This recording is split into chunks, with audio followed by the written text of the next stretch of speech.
Lights are on. Good morning, people.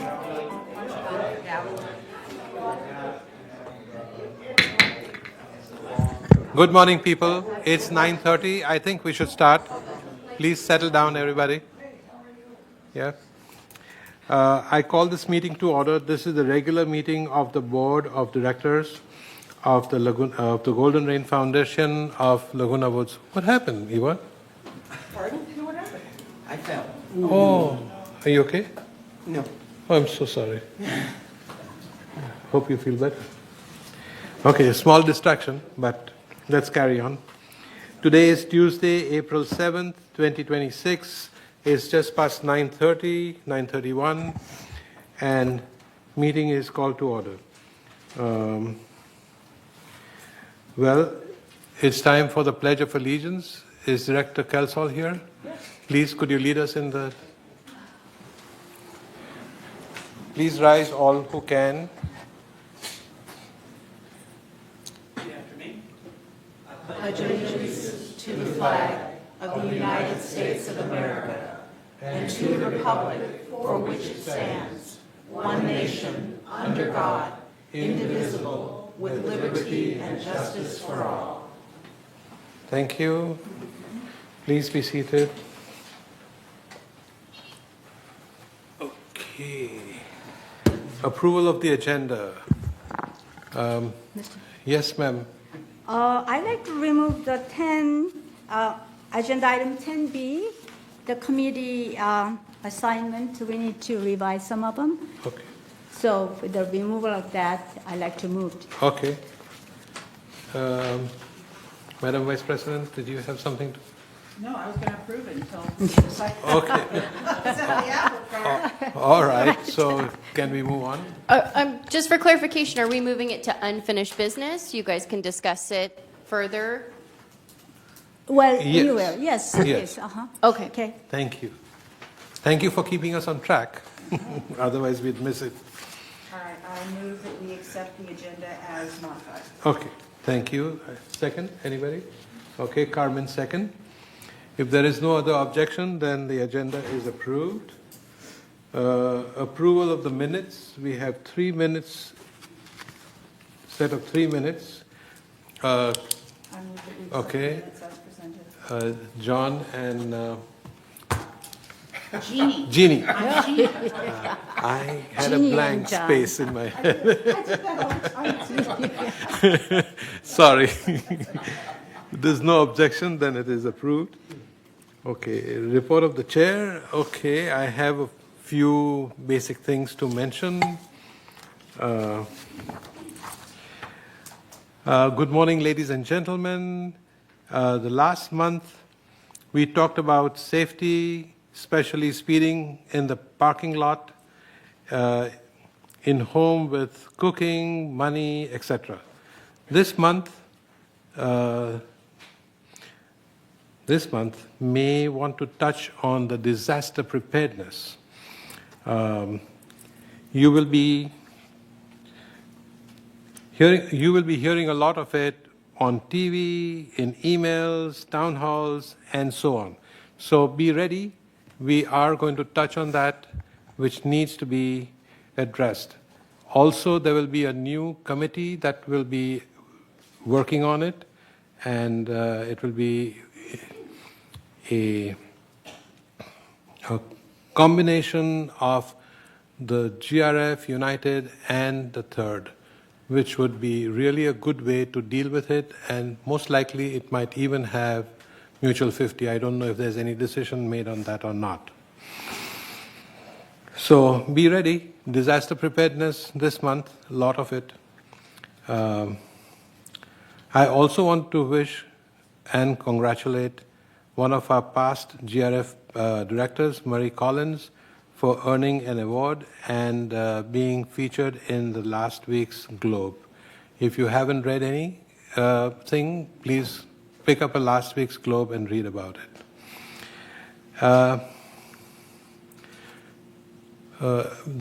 Yesterday, I got a little email about the theft of copper pipes in the United and my empathy to all the residents who suffered and had a little hard time without any water. I think our staff is working on it to get them back to normal, and I don't have any more information to share with you, but I hope it will all work out, and they will catch the perpetrators and take care of them. As always, have fun. Recreation puts on great shows, and so do many clubs. So with that, let's move on to our business and have a great time, everybody. And let's work hard, but not too hard, but get it done. Okay, moving forward. Do we have the representative from the city, Mr. Macon, here?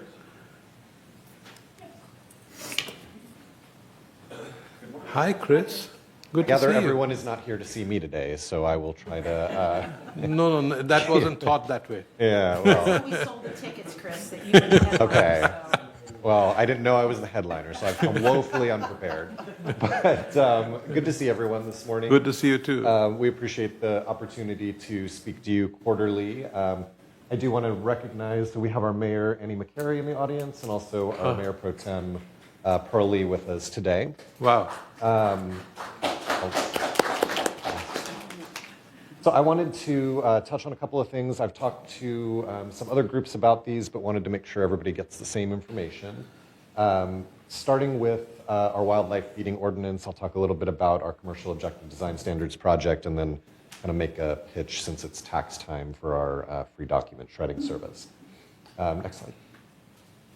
So you've heard me talk about this a couple of times before, but as we've been tackling the broader coyote issue, and particularly as we've been interacting with California Department of Fish and Wildlife and the United States Department of Agriculture, one of the resounding messages is that feeding wildlife is often well-intentioned, but in every case a bad idea.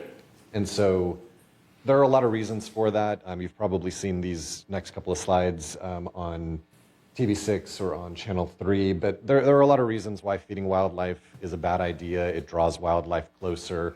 A lot of wildlife carry diseases that can be transmitted, particularly from fleas to humans. Those include typhus, plague, all sorts of scary things that none of us want to have to deal with. And then next slide. But the root of the issue is that, you know, when people are feeding wildlife, they believe that they're doing something positive for those, you know, squirrels or possums or birds, whatever it may be. One thing leads to another. So you have the food chain issue that, you know, something eventually eats what you're feeding. But those animals, just taken in and of themselves, don't need your diet, right? They don't need the things that we eat. They need a wild diet. They are wild animals. And so lots and lots of reasons why feeding wildlife is illegal. It's already illegal at the state level. The city has had a prohibition for a number of years on this matter as well. The city council in March adopted a expanded ordinance. It actually takes effect next Friday. So you'll be seeing some increased enforcement, but also publicity starting next week. And it broadly prohibits anything that provides sustenance for wild animals. And there's a couple of examples on the screen. It generally falls into a couple of buckets. There's, of course, direct feeding, which is prohibited. And I want to emphasize that direct feeding does include throwing bread to birds. It includes throwing nuts to squirrels, things that happen fairly regularly in this community and in all communities, with, again, the thought being that something eventually eats those animals, and at a minimum, it attracts those animals closer to human areas, which attracts the predators that prey on them as well.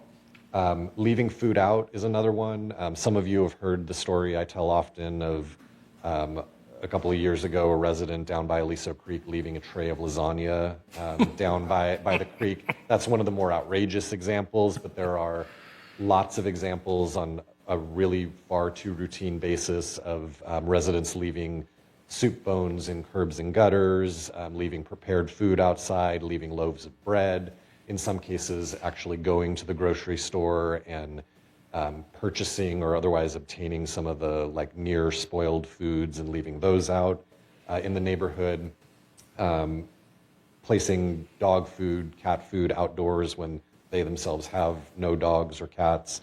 All of those would be prohibited by this ordinance.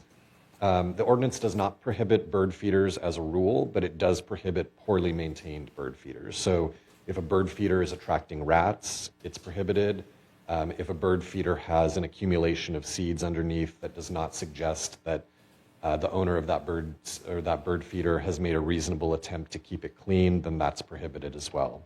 And then fallen or decaying fruit. I know that the boards have had some discussions around fruit trees, but from the city's perspective, if there's an accumulation of fruit under the tree, if there's rotting or decaying fruit on the tree, that would be a violation of the ordinance as well. So, like I said, you'll see some enforcement picking up next week once this takes effect. We would encourage anyone who has knowledge of these types of activities to reach out to the city or reach out to Laguna Beach Animal Services, whichever number you happen to have handy, and we'll make sure somebody gets out there for that.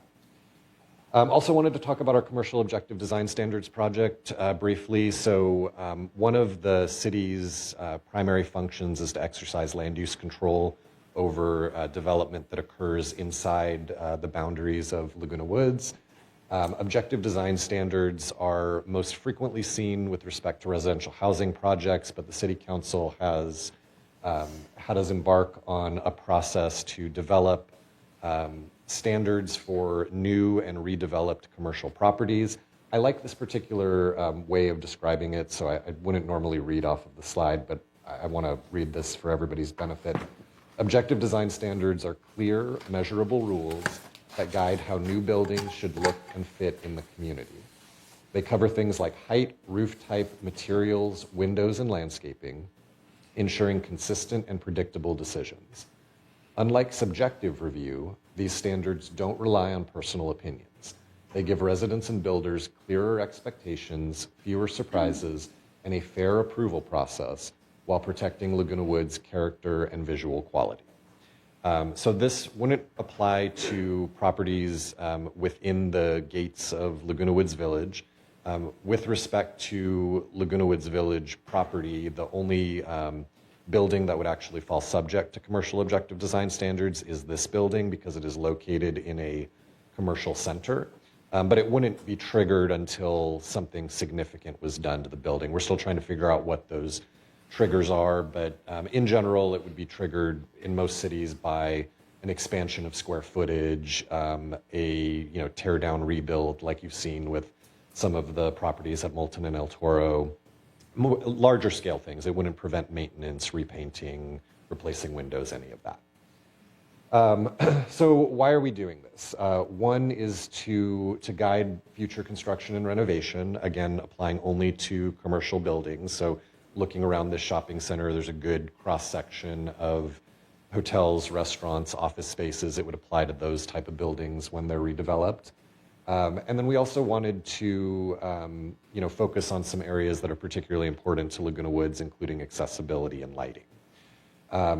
The overarching theme of this project, though, is to make sure that the development that occurs in Laguna Woods looks and feels how the residents of Laguna Woods want it to look and feel. So along those lines, we've gone through a process. There's been a couple of public meetings, including a community workshop that had pretty good attendance, where we went through all of the different architectural styles currently found in Laguna Woods and identified what residents seem to like the most so that we could then target the design standards to that sort of architectural style.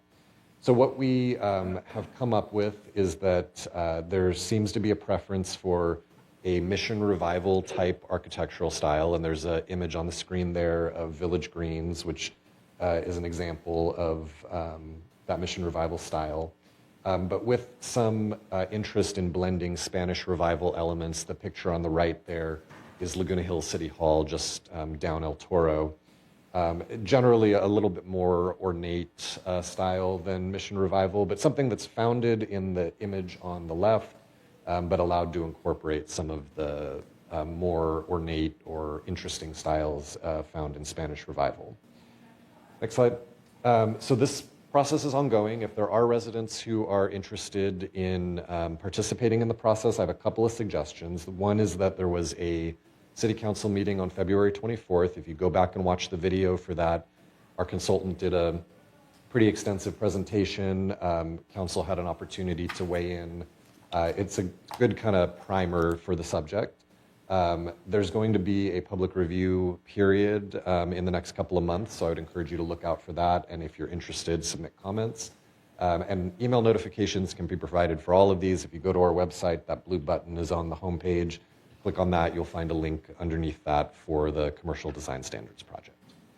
And then just wrapping up real quickly, like I said, it's tax time, it's property tax time, good opportunity to get rid of sensitive documents laying around your house. Just a reminder that the city does provide a free shredding service to residents. Residents can make appointments either by calling City Hall or visiting our website. When they come in for those appointments, they feed their documents to be shredded into locked containers. The locked containers are then picked up by a shredding company certified by the National Association for Information Destruction. They're shredded in their truck a little bit later. So if anybody has anything they want to get rid of, you can certainly buy a shredder, you can certainly pay for a shredding service, or you can use the city's free drop-off service at City Hall. We take appointments about 2 weeks in advance. They usually book up a couple of days ahead of time, so if it's something you're interested in, get on the calendar and please take advantage of it, absolutely free of charge. With that, I'm happy to answer any questions about any of that or anything else the city is doing, but if not, I thank you for your time today. Thank you, Chris. Yes, sure. Very excited about the architectural standards. First of all, thank you so much, Chris, for your work, your dedication to helping us with our coyote issues. This man has worked tirelessly with us, with the mutuals. He knows more about coyotes than I'll ever know. And I'm sure that more than he ever wants to know. That's definitely true. That latter. Number one. So thank you on behalf of all of us. Number two is on the architectural standards. Are those, that's not, those aren't being enforced yet, correct? It's still a work in process. Yes, they're still a work in process. Okay, because I heard a lot of pushback on the Shell station up here on the corner and the lack of design direction, and I didn't know whether or not that had gone through that gauntlet or not, and apparently it hadn't. So that'll, we expect these standards to be adopted probably sometime this summer, and then they would take effect immediately thereafter. Okay, thank you very much for taking that on. Yes. Is the shredding just a specific window of time, or is it year-long? It's year-round. Yeah, we do it every day of the week, year-round. You just have to book an appointment ahead of time. It's really easy. I use it all the time, and I appreciate it. Thank you so much for organizing it. The previous program was really painstaking. Yeah. Anybody else? Okay. Thank you, Chris. Thank you very We'll much. See you soon. Take care. Okay, thank you. Okay. Next is the CEO's report. Shawan. Thank you, President Vada. I wanted to start off with a follow-up on the copper pipe theft in United. All the buildings have been restored, with the exception of one laundry room. So that's very good news, and our thanks to staff. And on that same note, I'd like to begin with some more good news. Resident Services made history one day during the week of March 16th. They answered all telephone calls that came into Resident Services, 312 calls, answered 100% of them, and no callbacks were needed. And they had a great month with 95% answer rate. And this reflects not only a commitment to employee training, but adequate staffing as well. So I want to congratulate them on that. It's also my privilege to tout the accomplishments of our VMS communications team. In 2025, they issued 1.2 million emails to residents informing them of things that are happening in our community. This had a 50.6% open rate, which is about 2 times the national average, and a 13% click-through rate, which is well above industry benchmarks as well. There were 396,000 website users in 2025 and more than 1.8 million page views. Website traffic increased 20% over the prior year. So I think our hats off to communications and the job they did in redesigning our village website. With the April mailing going out to our members soon, I wanted to take this opportunity to encourage residents to receive future mailings electronically. The mandated November and April mailings cost about $8 per member for postage and printing, and currently 4,200 of our members have opted for electronic delivery. On the next slide, members may update their preferred delivery method by using the form that is in the April and November 2026 mailings with their preferences for delivery, or by emailing your preference with a valid email address to information@vmsinc.org. If 12,000 Manners were to subscribe to electronic delivery, it would save almost $100,000 annually. With the warm, dry weather upon us, I wanted to remind residents about being wildfire ready. We encourage residents to know where the fire extinguishers are and how to use them. Learn how to safely shut off gas, electricity, and water. Prepare a go bag with food, water, medications, cash, flashlight, first aid, clothes, documents, pet supplies, and so forth. Create a wildfire action plan, knowing where you are going to go if there's a wildfire, meeting points, pet arrangements, family communications plan, etc. For more tips, please visit fire.ca.gov/prepare. We encourage all of our residents to stay alert with Alert OC. Again, Alert OC is the county's mass notification system and the official source for real-time updates from the Orange County Fire Authority. And this is available at ocgov.com. The OC Fire Authority also provides fire updates. You can visit ocfa.org or follow OCFA on social media. And for statewide fire information, you can visit fire.ca.gov/incidents. To supplement countywide updates, VMS uses the Everbridge notification system to share brief community-specific alerts when needed. Everbridge messages may include urgent local instructions or reinforce guidance from county agencies. To sign up, click Sign Up Today under the Everbridge icon at the bottom of any page on the website, or register via the resident portal. And if any of our residents have heart or lung problems, they can find air quality alert information at aqmd.gov. And this would be helpful during times of wildfires. And there are also other tips on that page. Mosquito season is also underway. Some fast facts that the Vector Control District encourages us to share. Mosquitoes need water to breed. Just 5 to 7 days is enough to complete their life cycle. Most mosquitoes come from small backyard sources, bird baths, buckets, plant saucers, and so on. Only female mosquitoes bite, and their bites can transmit diseases to people, as we all know. There are 2 prevalent types of mosquitoes in Southern California. On the next slide, please. Coleus. We had a moment up here. Coleus mosquitoes breed in gutters, ponds, and green pools. They're active dusk and dawn.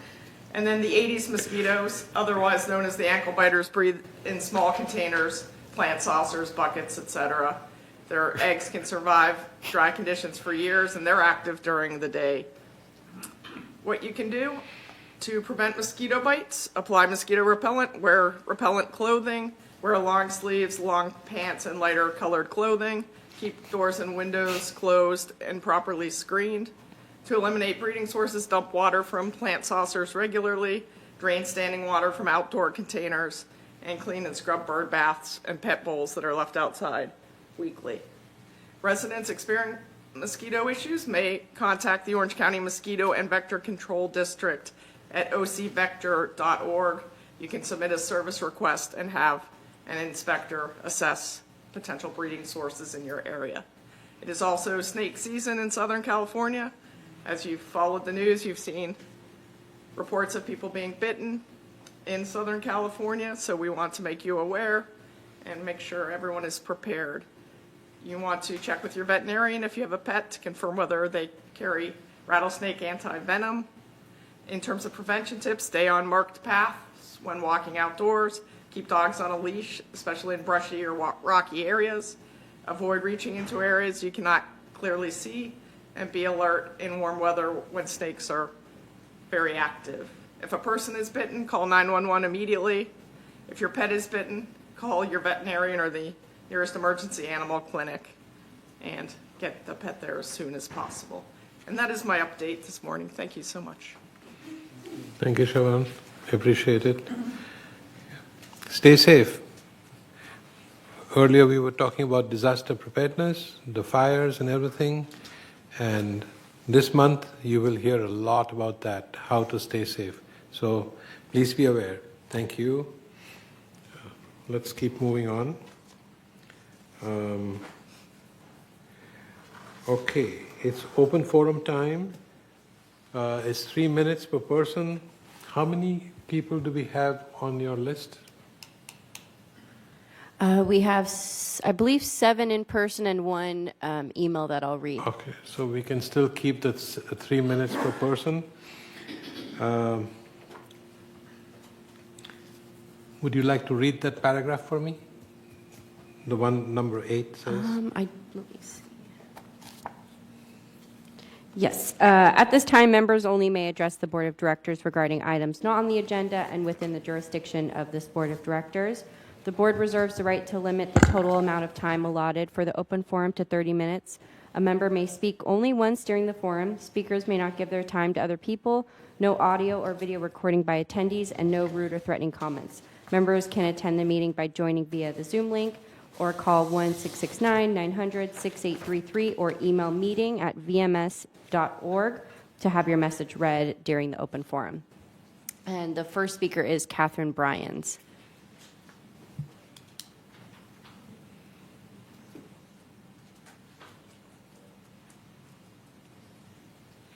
Good morning. I'm Catherine Bryans, as was said.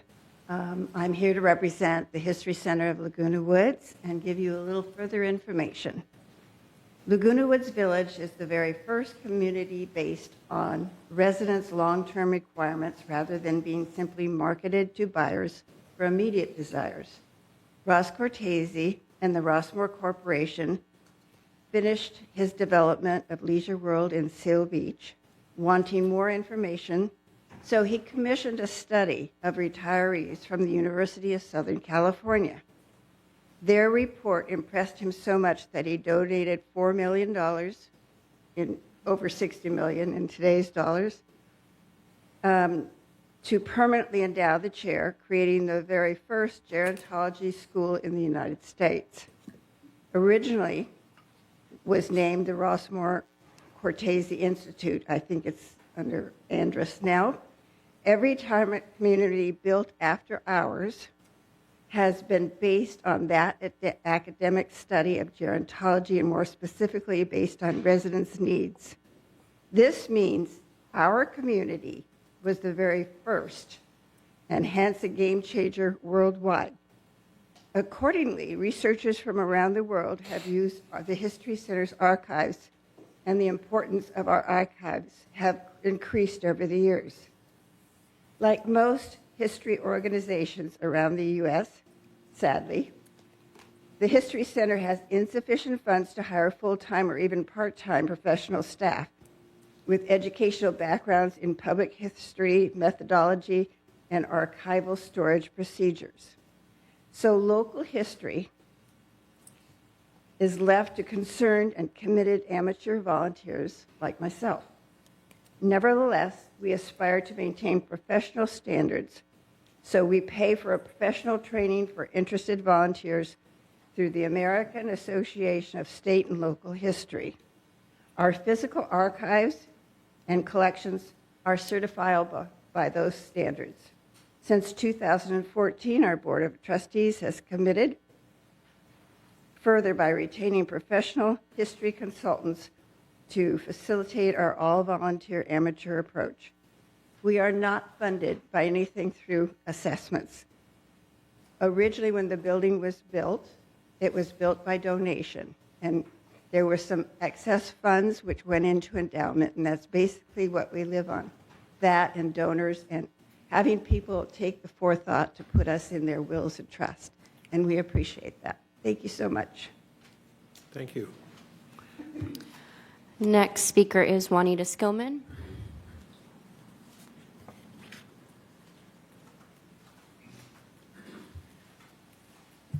Good morning, all.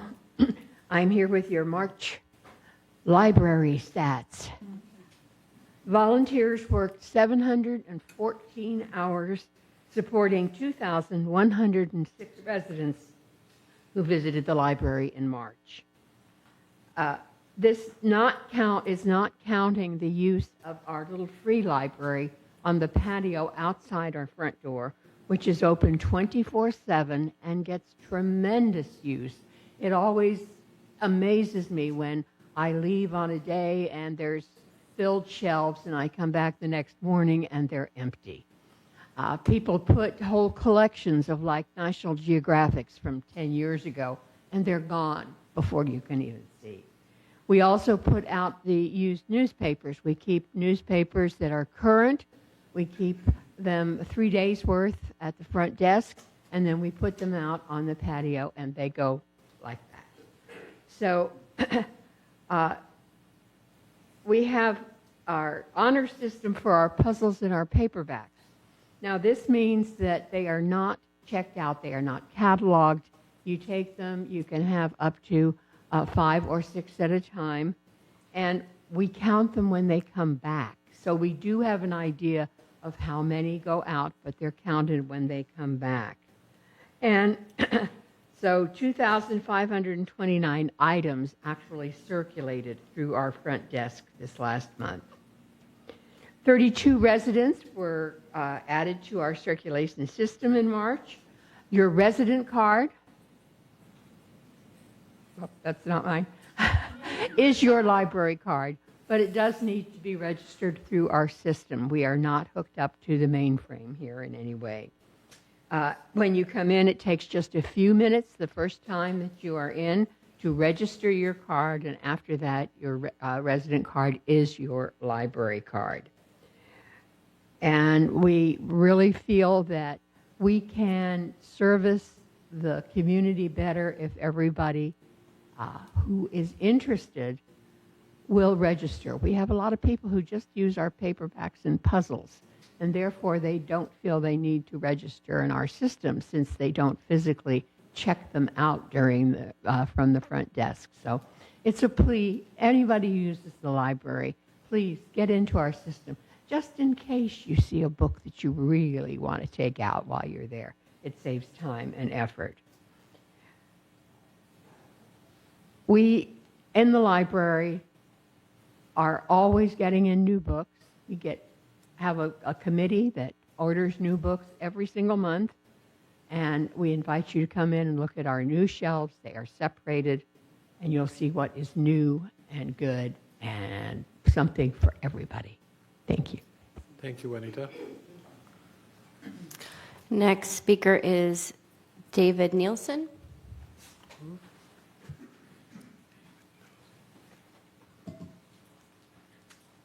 Hello, everyone. This is about vacation long-term parking. We've been a member here since 2011, and want to know where we should park our car when we're gone. We travel a lot and vacation, so it was like 6, sometimes even 7 months away. We have 2 cars, like most people in the village. Some have 3, some have 4. So we think there should be someplace safe to park our cars other than our cul-de-sacs. And I don't know if this has been addressed before, but something we should talk about. Now, we've been doing this since 2011, and we let security know so they don't tow our car. And I haven't had any problems until the last couple of years. And now I've been getting calls from the watch commander telling me that I really shouldn't park my car in the cul-de-sac. I should park it out on the street. I don't think the street is safe to park your car because we all know they get hit. And so that's not really an option for me, especially if it gets hit and I'm out of the country. What am I supposed to do then? So maybe you can steer me in the right direction here, which way to go with this. The watch commander has told me that. Whoa. It's okay. Sorry. Your car is being towed. All right. My problem solved. Thank you, everybody. It's just, he's told me that maybe over by the library, there's that big empty lot. Might be a safe place. He wouldn't have a problem with parking cars there long term. I don't know. Maybe you guys can come up with something for us. I know I'm not the only one because I see him out there, cobwebs draping down because we walk every morning. So anyway, thank you all. We'll reach out to you. Does the staff have your phone number? Yeah, we can. Yep. Okay. We have his Okay. contact information. Awesome. All right. We have a solution for you. Next speaker is Marie Collins. Good morning. First, I want to thank City Manager Meekum for bringing us the information that the City Council passed that resolution about the preferred style. I want you to think about the City of Santa Fe passed such a resolution more than 100 years ago, and they have such a distinct personality. We have the same, and it's been going on, but to actually have the City Council pass that as a resolution, I'm personally very appreciative. The other thing I want to talk to you about is our reserves. They are the trust reserves. As directors on this board, you are aware that you have a fiduciary duty as a director, but higher than that, you have a fiduciary duty as a trustee. Under the law, there is no higher duty than to serve as a trustee of a trust. So what I would ask is that on each, kind of like a prayer, on each decision that you make, this is all that I would ask, is that you decide, since our reserves are in the condition they're in for a little while because of a need that we had last year, just decide if I make a decision on this, because you're all individually responsible, if I make a decision on this, is this a need for right now, or is this something we can put off till later, till we get these reserves built back up? That's my only request. Thank you.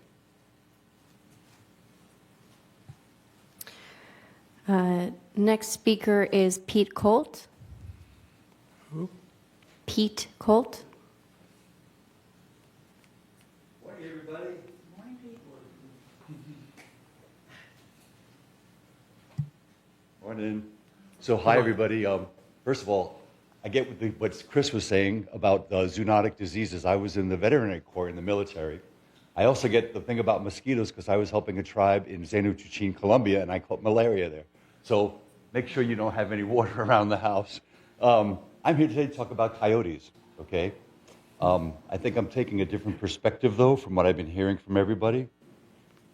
Back in July, it was a town hall, and the Orange County Register reported on it.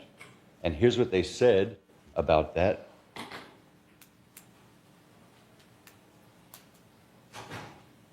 First of all, If any of us in this room were bitten by a coyote, what would we do? We'd go to a hospital, we'd get a rabies shot, right? We'd get treated for a wound, and this would be called a confirmed attack. What should happen if an animal, any animal, bites a human being? What should happen to that animal? Should it be put down? Should nothing happen to it? And the reason I'm asking you this is the register said that the animal control officer, Lauren Elliott, from the Laguna Beach Police Department stated that in the past 2 decades, in Laguna Woods Village, there's been only one confirmed coyote attack on a human. By comparison, she noted, each year, 40 people in this area are bitten by dogs. So, and I also want to ask, is it irony or poetic justice that by the time the condo or the co-op that's owned by a 55-year-old, the tree is felled and that almost everybody in this room is going to be dead by the time the last fruit tree is cut down? The coyotes are going to have the last laugh, and it's a good thing that they're not actually laughing hyenas. I've seen multiple dog owners recently with 20-foot leashes. We had company come over Easter Sunday. He had a 20-foot leash. I said to his wife and him, you know what? 6 feet's the limit in this city, and it's to protect your dog. Make sure that you get rid of that leash. Now let's talk compassion.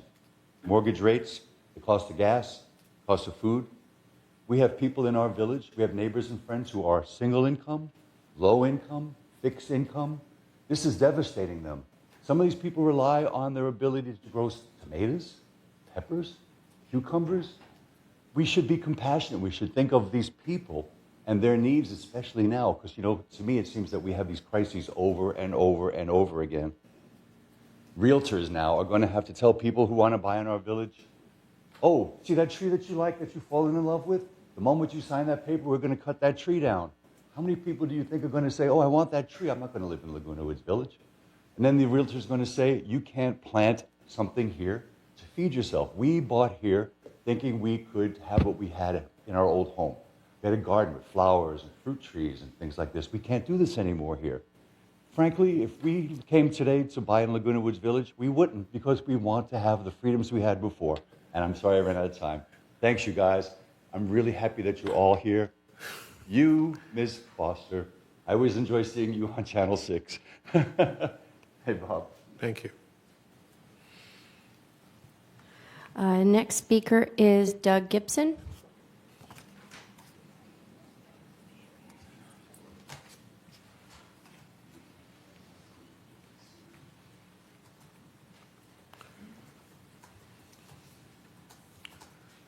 Good morning, 5289. Keep warm fuzzies. Nice to see the training's working on out. I had 2 personal experiences in the last couple of weeks. I happened to meet a neighbor over here outside and was having trouble with her locking on in to get on that. And so I stopped her, we talked, and I said, maybe I can help you. Tried to, and I couldn't work the darn thing. So I looked over, and James Ray was over, as he is, like that. So I asked him to come on over. And he went through the maneuvers and everything else. Anyway, eventually he found where we could set the appointment on up and everything else along those lines. And then he said, I don't think I can help you with that one. Maybe you should sign up and stay. Well, I stayed with her for about 10 minutes. We came up to the front, and we then dealt with another one. So James Ray was on with that. And then the other day I was at a meeting, and I left some paperwork around on Allison Kinson or something like that. She noticed that my paperwork had left, and she recognized my name. She called me when I got on home, and she said, I think you left some paperwork. And this is something that's beyond the call of normal duty. I hustled on over here, got this paperwork, which if I'd lost would have caused all kinds of problems. Uber, apparently several years ago, was going to redo the way that they access our gates. We at Gate 11 have a temporary gate at 13. One of my neighbors has a relative that comes on in periodically, and she comes from the airport and then leaves from here. When she calls up Uber, Uber goes to gate 13, which there's nothing there that would indicate that there's an open in that area. The second time that this happened, she almost missed her flight. And I don't know, I thought that was taken care of several years ago. Maybe it's existing in other areas on that. So I'd just like to bring that to your attention. If they're having to redo something with the way that they set it on up, that would be saving some time, so one way or the other. I thought it was taken care of, but maybe not. There's a question on the gutters. My gutters or it's the homeowners' gutters. I don't know where to go on it. Some of the gutters that are homeowners' gutters are not cleaned down out. Water has a tendency to go on up in that area. So there's a major concern in our area anyway about who cleans gutters, who gutters belong to, and everything else like that. And then my last month I was here, the step out front, and we had some conversation about it's a big step for us that are having hard times getting up and down a little bit. I just wanted to readdress that too, to see, I don't see any evidence that maybe we're kind of thinking about that from the standpoint to make it a little bit easier for people to access the building from that area, at least have a little bit, some type of cushion to get into that. So thank you very much. Thank you for all your involvement. Next speaker is Diane Phelps.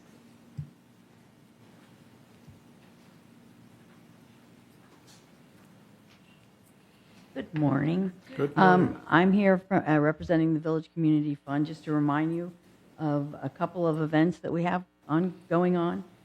April the 18th in Clubhouse 7, the Village Reads will present this year's Community Reads event. The book that they're addressing, we're going to be discussing and talking about, is The Instrumentalist by Harriet Constable. Doors open at 12:45. The purpose of this event is to unite everyone by encouraging everyone to read the same book, and then we'll have something in common to discuss. For more information or to reserve your $10 ticket for the event, you can email thevillagereadslwv@gmail.com. And the second is that the Camera Club has 4 amazing fundraising events planned. I'll just highlight the biggest one is Todd Gustafson, who is a master photographer and videographer. He's really well known. He's putting on something called To the Ends of the Earth, a presentation that will be held on April the 26th at Clubhouse 5. But you can, for $30, you can get just a regular ticket, or you can buy a sponsor or VIP ticket package. But all of the proceeds from what they're doing is going to go to upgrade the equipment in the photo lab so it can be modernized. And if you want more information on them, just go to their website, cameraclublww.org. And then also please consider visiting our website, which is villagecommunityfund.org, and making a tax-deductible contribution to either these campaigns or any others. We are a 501c3 charitable organization to provide support for programs, services, and facilities that enrich the lives of older adults in Laguna Woods. If you're a club that's looking to raise money and want to work with a charitable organization, please give us a call, 949-467-1030, or email villagecommunityfund@gmail.com. We don't charge a fee. We give you 100% of the proceeds we receive. And I thank you for your time. It looks like you're going to have a long meeting. Hope not. Thank you, Dan. There are 2 letters I'm going to read. The first one is from Virginia Gay Page, and although this touches on some items that will be discussed later, the majority of this letter is regarding fiduciary responsibility and governance, so that's why I'm reading it here.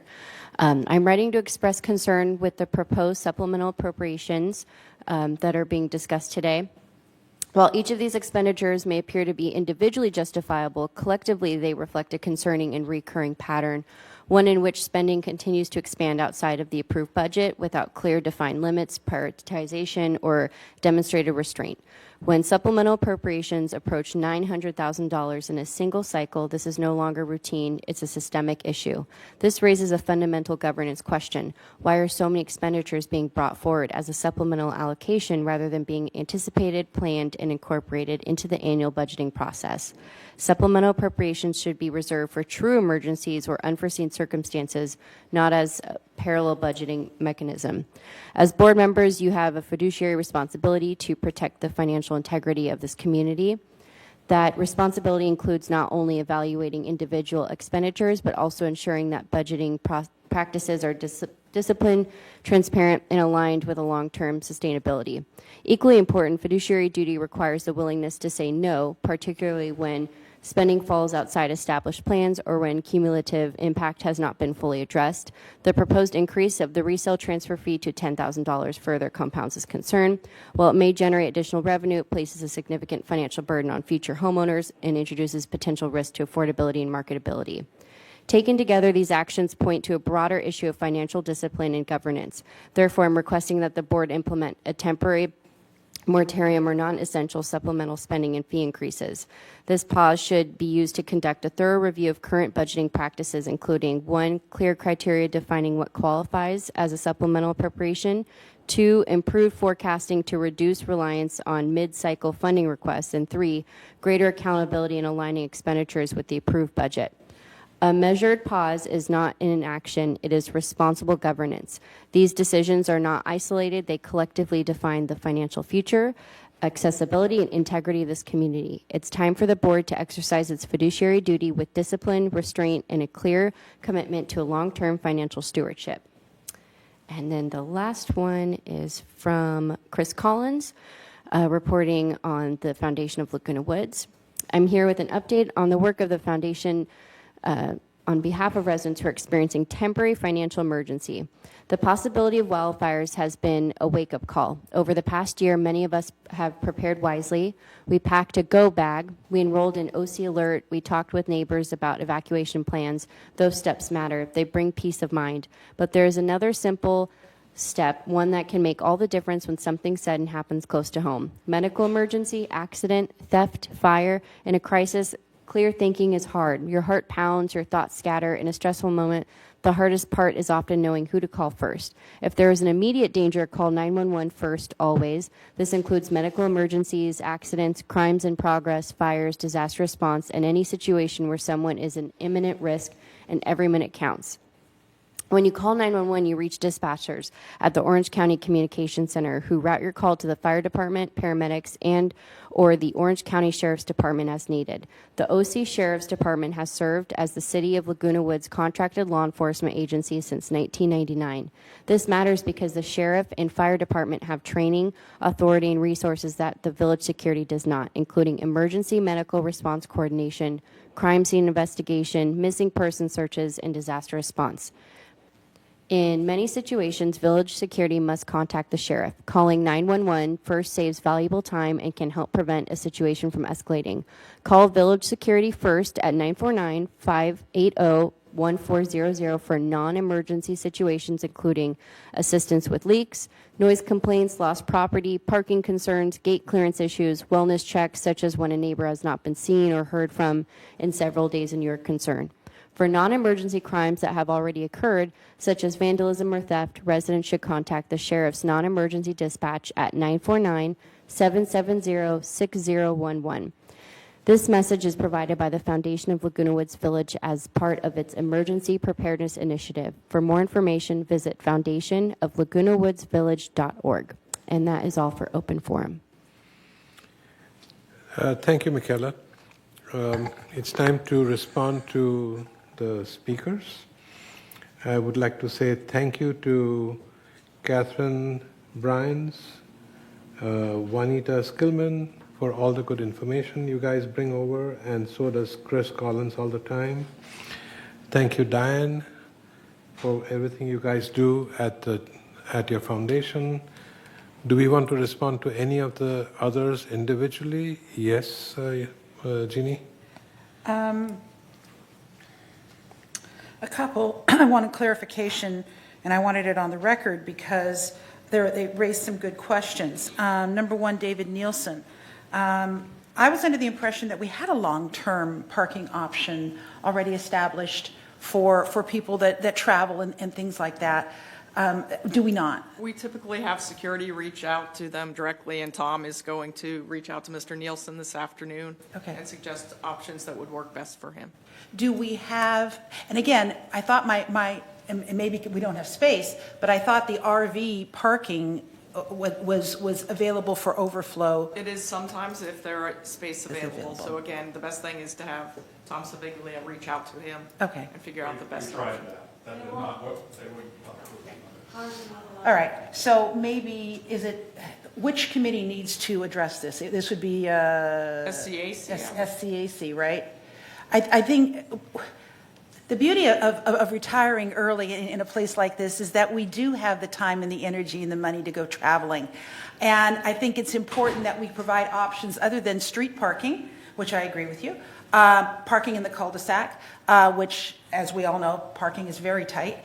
And we appreciate our residents and our members trying to find options that don't gum up the works for the rest of us. So I think we should be a partner in that. Number one. Number two is gutters.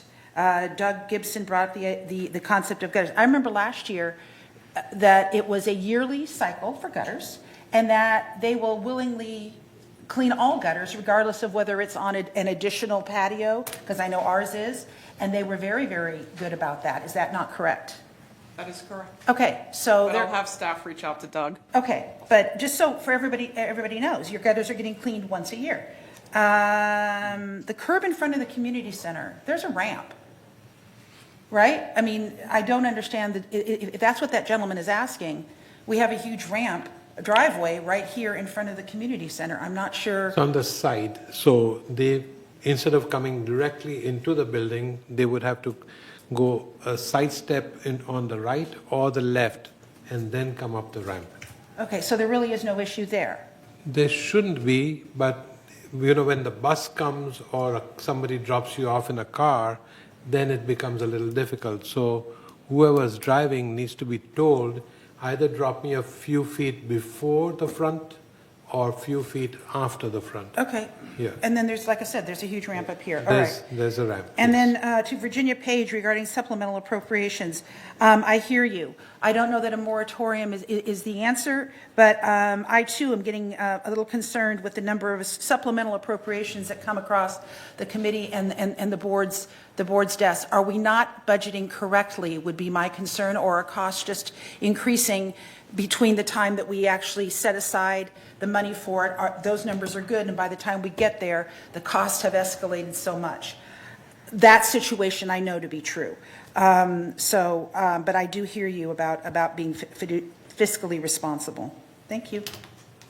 You want to address Pete Colt also and say thank you for letting us know, and we hear him? Fruit trees. Fruit trees, yes, it is difficult. It is. You've got people that love their fruit trees, and you have people that love their animals, and we have found that fruit trees is the beginning of the cycle that draws, as Chris so aptly said, the cycle that brings the animals that the coyotes eat. It brings them in closer, and especially when they're unattended. I think the real issue here is unattended fruit trees. So, if our fruit trees magically become attended, maybe the mutuals will relook at that. But until we learn to pick up our toys, I think no, seriously. I mean, we need to keep this stuff up off the ground because it brings the animals in closer. That's basically what this is trying to legislate against. Lovely. Kush? Anybody? Yes. I thought there was long-term parking at the PAC. One asking for a bus to come in. The folks across the hall here asked if it was going to be long-term parking or not. So I'm not sure on that, but because they asked, is your bus going away for a week or two? And I said, no.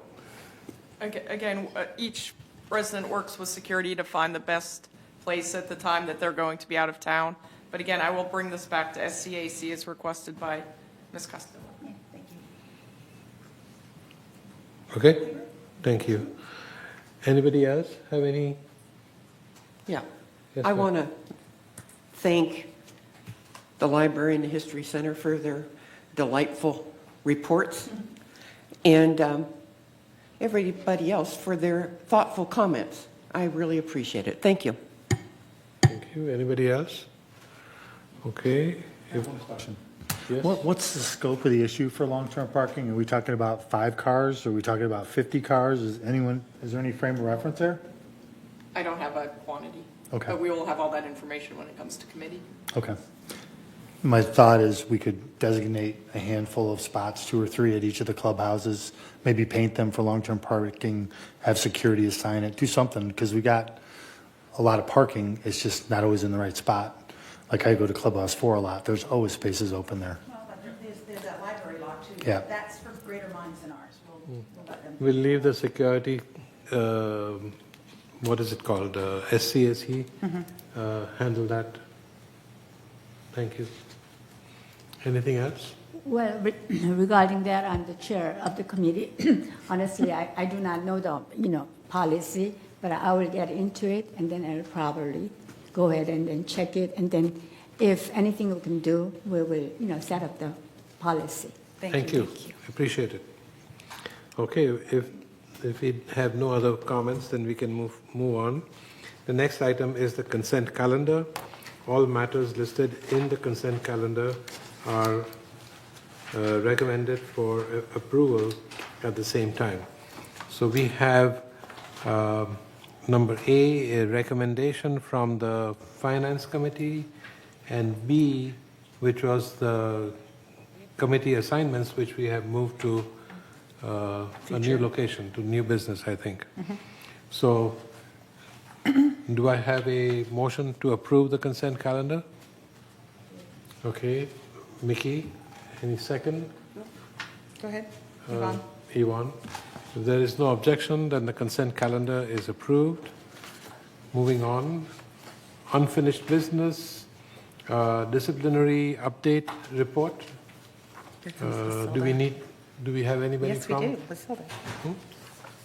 Good morning, GRF Board. I'm Blasilda, the Compliance Supervisor.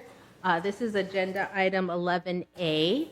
And as you can see, in the month of March, our cases have increased, specifically in delinquencies and garden centers. We expect that to kind of be normal for this time of year, especially for the garden center. People are prepping to plant, so they've kind of left it inactive. The garden center staff is really good about working with the members to ensure that the GRF rules for that portion of the community is being adhered to, and if they're not, they come to us and we help push it along. And then delinquencies, again, good response. Staff is trying to work with the members to ensure that they're making payments for their golf or their broadband, and if they're not able to, they come to compliance, and then we have disciplinary hearings, and then we follow your disciplinary process. So if there's any questions for me, I'm here to answer them. I have a question. Okay. Well, Finance Director is here, but we will check into it, the Finance Committee. But I'm wondering why the delinquency in March went up so high compared to January, February. It's just the cases that were brought to us. This is specific usually to golf, so they have members' cards on file, and then cards just expire, and members, like they may be on vacation and may just be coming back. And so now it's brought to us, and usually it's resolved fairly quickly. Oh, okay. All right. When you say cards, you mean credit cards? Credit cards, yes. So their method of payment has expired? Yes. And therefore you can't charge them? I get it. Yeah. Okay. Anybody else have any questions? Okay. All right. Thank you, Blasilda. Thank you. Till next month. Thank You've you. done a great job. Thank you. Okay. All right. Let's keep moving on. Entertain a motion to approve combined routes of 5, 6 to Route 3. Do you want to read the whole thing, or? Well, we have a resolution Yes, at our secretary. sir? Well, Would we you like haven't to read? read the resolution to move it yet, so Yes. wait your turn. Shall I read the resolution? Yes, please. Resolution 90-26-XX, combine routes 5 and 6 into Route 3 and add Arbor Transportation Route. Whereas the General Services Department is responsible for the fixed route service, also known as Easy Rider, which provides transportation for residents through neighborhood fixed routes and commercial fixed routes, And whereas on December 3rd, 2025, the combination of bus route number 5 and bus route 6 into a single route is to be designated as bus route 3. This consolidation was implemented to maintain service levels while addressing staff shortages. And whereas on December 3rd, 2025, the Mobility and Vehicle Committee instructed staff to conduct a survey with fixed route riders, giving them several options to choose from. And whereas on February 4, 2026, the Mobility and Vehicles Committee reviewed the results of the surveys that showed 63% of the respondents preferred to establish Commercial Route 3 with service to the Arbor. And whereas on February 4, 2026, the Mobility and Vehicle Committee recommended the board approve permanently combining routes 5 and 6 into Route 3 and adding the new Arbor route. Now therefore be it resolved on April 7, 2026, the Board of Directors of this corporation hereby approves the combination of routes 5 and 6 into Route 3 and the addition of the Arbor route, and resolve further that the officers and agents of this corporation are hereby authorized on behalf of the corporation to carry out the purpose of this resolution. The March initial notification, 28-day notification for member review and comments to comply with Civil Code 4360 has been satisfied. Okay, I call, yes? I move to adopt. Thank you. Do I have a second? Okay, there you go. We have a second. If there is no objection, then this is approved. And is this a 28-day or is this the final? No, this is final. Final. Yeah, it'll be satisfied Final. today. And if you Okay. guys can vote on the screens in front of you, that would be great. Thank you. Thank you.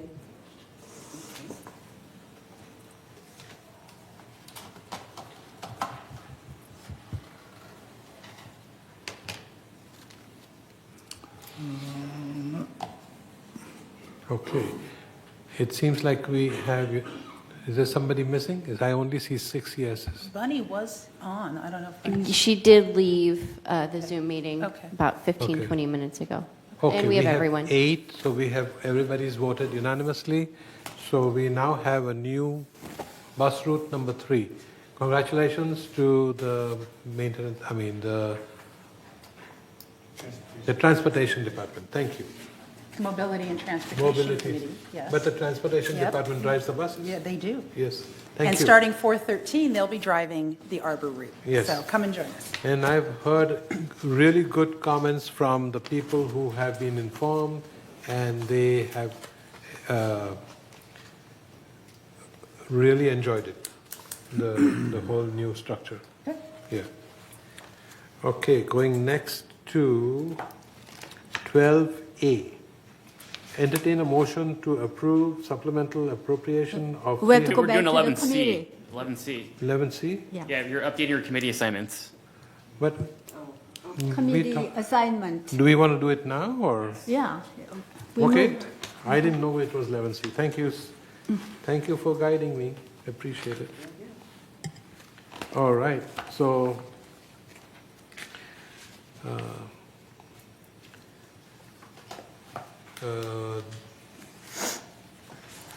I call for a motion to approve the committee assignments. I like to change some No, of the but names let's have from a motion. Finance Committee. Let's have a motion first. Yes? We have to have a No, amendment, right? Mr. President, typically the secretary reads off the changes off the resolution, then you can make a motion after that. So, for example, Okay. you'll read the Do red it any way line you stuff. All right. Are we ready? He wants to change some things in the, Well, first we have to Yes, read. Mr. Chair, I'd like to make a change of Finance Committee. The Bunny Carpenter is not on there, and Yvonne Putin, we decide that way, right? Yes. Yes, okay. I've got too much to do. What was it? I said I have too much to do. I'm hoping that Bunny can take over there. No, she said you and her talked about it, and you are the one who is going to do it. For that meeting. for that meeting? All right, so, So we stay with the same program and, well, okay, then for now, then let's leave it that way. All right. okay, leave it that way for now. Okay. Anybody else needed to make any changes? Shall I read the resolution? Yes, please. You guys need to assign a director to the Water Conservation Committee? Yes. No, water conservation, we did not, I did not assign anybody that's here. water- that's So water the district, only one that I assigned was the water district. Right, you're right, you're right, right. I got my water districts Yeah. committees confused. So, does anybody want to join the water conservation team? Get a free lunch. No, no, no, no. Well, The water conservation is going to be a new committee with United, Third, and GRF. So we will all participate. Currently, United has Sue Kwam, and the Third has Donna Rain Sostak. So our delegate will become the third person, and they will all perform together for all water conservation issues for Laguna Woods. So we are looking for somebody to participate in that. Can we have one of the mutual presidents come up here and speak? Who? We'll have Charlie speak on this. Okay, sure. Thank you, Mr. Chair. What we were putting together here is the Water Conservation Committee. It will have 2 people from United, 2 people from Third, and 1 from GRF. It will be co-chaired with Sue Kwam and Donna, right? Donna. And then 1 more member from United and Third. Okay. So there'll be 5 people on the committee. That's awesome. Okay. Does anybody want to volunteer for that committee? I nominate John Kelsall. Water's not that important. Yeah, it is. You want to do it? I'll do it. Okay. And it's really important. Okay, Yvonne, thank you. Yvonne will do it. Thank you. It's not on a Friday. As long as it's not on a Friday, okay. I haven't. Paul and I believe the next meeting should be on a Thursday. It's not on a It's on Friday. Thursday. Yeah, I think the next meeting. Not this Thursday. Not this Thursday, though, right? Okay. Yeah. The next meeting itself should be on, I believe, April 30th at 2 p.m. in the afternoon. Okay. All right, thank Very you. good. Water conservation is Is Yvonne now Horton. Yvonne. Thank you very much. Thank you, Charlie, for your help. Yeah. Okay. Wasn't she the one who just said that she was too busy and didn't need any more work? I just thought she said that, right? Okay. I know. It's okay. But it's not that, it's about water. But Make but sure if you they have- have it over at the water district, the meeting No, over there, that's you get free different. lunch. That's That's different. different. This is a different committee, that's the point. If you want to go there, I'll take you with me. You can drive. You signed up too soon. Never make a move too These soon. are always fun. That's right. This committee, you will need gumboots. Okay. Well, maybe I can get Honey to take it over. Okay.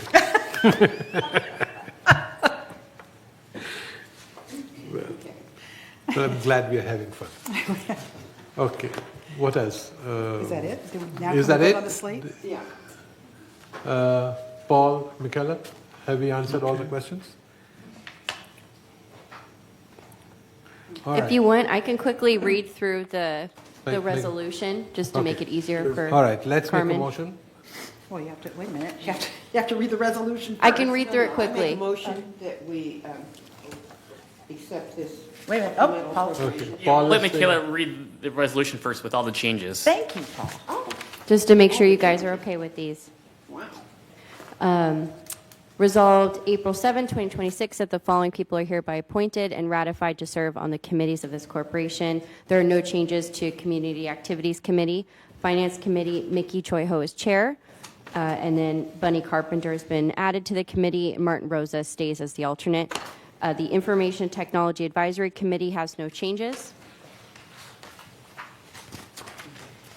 The Landscape Committee, Kush Bada remains as chair. Brad Reinhardt has been changed as alternate, and then John Kelsall is a full-time committee member on Landscape. Maintenance and Construction Committee has no changes. Broadband Committee has no changes. Mobility and Vehicles Committee, Jeannie Costello remains as chair. John Kelsall remains as a committee member, and then Yvonne Horton has been added as an alternate, removing Brad Reinhardt. Security and Community Access Committee, Mickey Choi Ho remains as chair, Carmen Pacello remains as a member, and John Kelsall has been added as an alternate. Disaster Preparedness Task Force, there have been a lot of changes to this committee, so there will probably be more changes moving forward. But right now we have noted that Eric Nunez is no longer co-chair, but will be acting as staff advisor. And Steve Parsons will be the chair. We have John Kelso remaining on the committee, Jeannie Costello for GRF representative, and Martin Rosas remaining as alternate. Laguna Woods traffic hearings, no changes. Select Audit Ad Hoc Committee, Jim Nadeau has been removed, Yvonne Horton has been added, and Charlie Prater from United was added. Executive Hearings Committee, no changes. Space Planning Ad Hoc Committee, no changes. Energy Ad Hoc Committee, Martin Rosa remains as chair.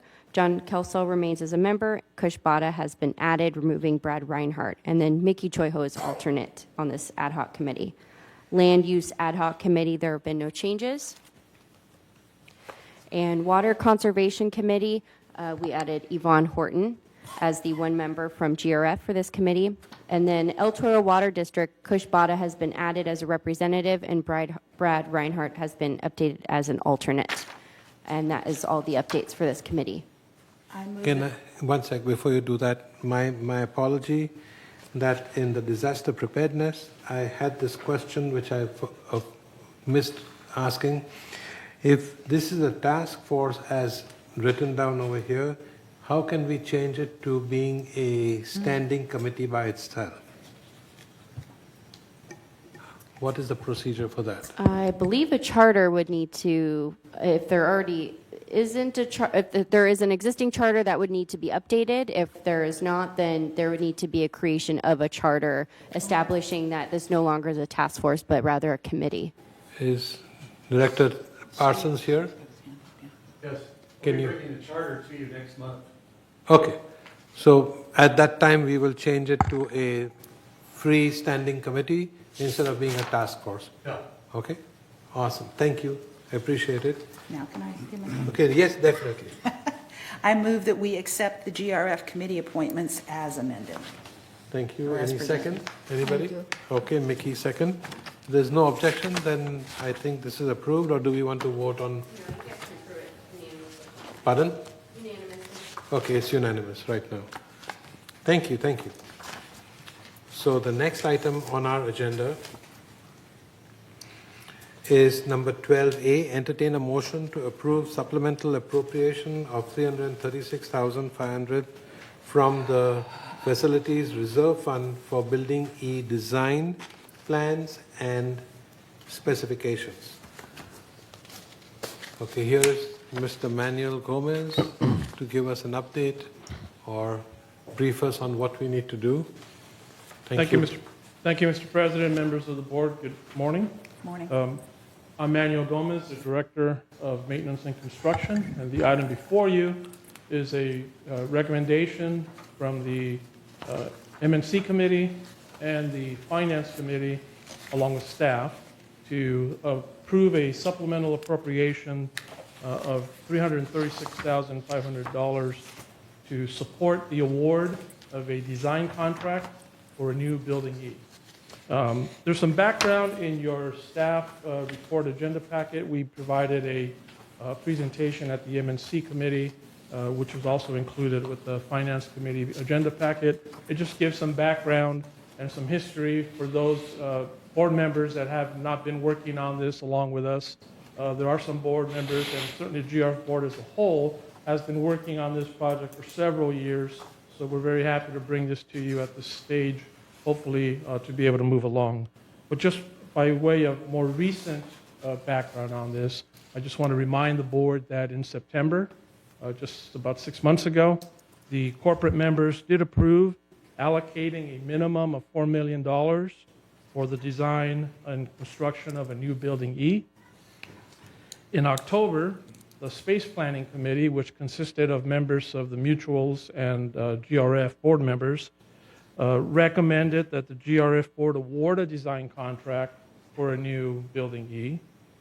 And then in December of 2025, just 3-4 months ago, this board reviewed an RFP to solicit consultant proposals for the design and authorized staff to release that RFP for proposals. So the RFP was distributed to 28 qualified engineering design firms, along with also publishing it on the Planet Bids platform. 10 consultants attended the pre-proposal meeting where they toured the facility at the maintenance yard to get a better understanding of what was being asked in the scope of work. And the proposals, which were received, I think in February, we received 4 proposals, all of which were evaluated by staff. The results of the proposals will be presented to the board, as is our practice, in closed session following this meeting. But in order to support contract award, if the board elects to do that, a supplemental appropriation in the amount referenced would be needed. And that's the item before you this morning. Happy to answer any questions. Do we have any I have a questions? Okay, go ahead. Okay, refresh my memory. What was the original ask? What was the original amount that we budgeted for this? Originally, there was $7 million in the capital plan for Building E. That was defunded, I believe, in 2024, 2025. Okay, the term, maybe I could be wrong, but a supplemental appropriation implies to me that there was an original budget amount and then this is being asked for on top of? Or is this that we're pulling it forward and pulling it out so that it wasn't, this is a non-budgeted expense that we're now asking for? Is that what we're talking about? It is a currently unbudgeted There you go. Okay. allocation. There was a previous budget allocation of $7 million. I remember that. Which the board defunded. Okay. Thank you for bringing us all up to Yes, speed. John. I attended the finance meeting, and I thought that it had been changed to design and construction, not just design, for the 336. No, sir, that would not be sufficient to do the construction. Okay. So the plan is to do the design first. As part of that design scope of work, the architect or the engineer working with the board and staff will identify a cost estimate for a proposed building, and that revised cost estimate will come back to the board for review. Okay, I misunderstood, and I thought it was the contract would go out for a design, and the same company would also do the construction. I think what he understood was when we use the word design and construction, it was the drawings, the construction drawings and design of the architect's designs.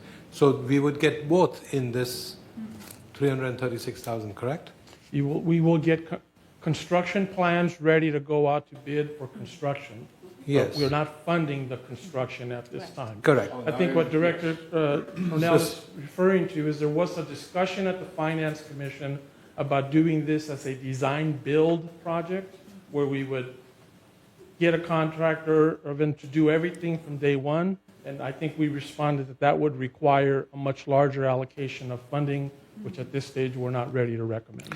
Correct. It was architect's design and construction drawings. So that's why some words in between got lost. All right. Anybody else have any? Yes, John.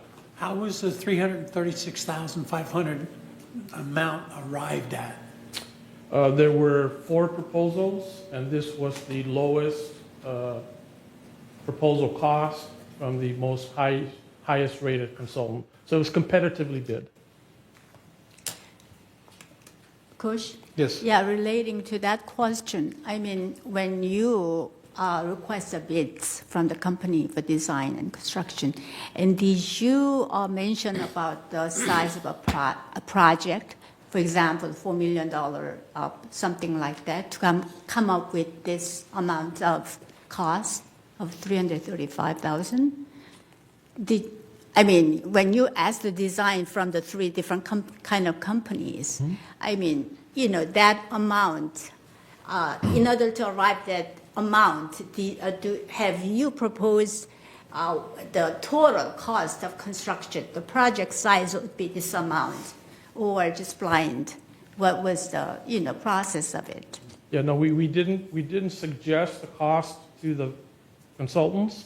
What we did is the board approved a scope of work that said we wanted a building that would house the security, landscape, and maintenance staff that is currently over in the leased offices. Right. And we told all the bidders, we want a price to prepare construction plans that would accommodate a building that would fit the space requirements for that many staff members. And that's all of the guidance we gave them. We didn't want to steer them in any one direction or another. Right. All right, any of the other board members have any? Okay, I I heard my name, yes. This is for approximately a 5,000 square foot building, is that correct? It's what's there now is approximately 5,500 square feet. We're going to ask the contractor, if it gets selected, to provide us with the most cost-effective building and footprint possible. We don't want to build any more than we need to. And this is turnkey, right? This is for construction plans only. A separate bid process, a separate procurement will be conducted for construction. But the design is turnkey design. That includes HVAC and plumbing and electricity and all of that, right? It will include all of those items, yes. Ivan, you had something to say? Just to Pardon? help out. We are, as a board, we are held to a standard, you know. We ask them to get a design, and then what am I trying to say?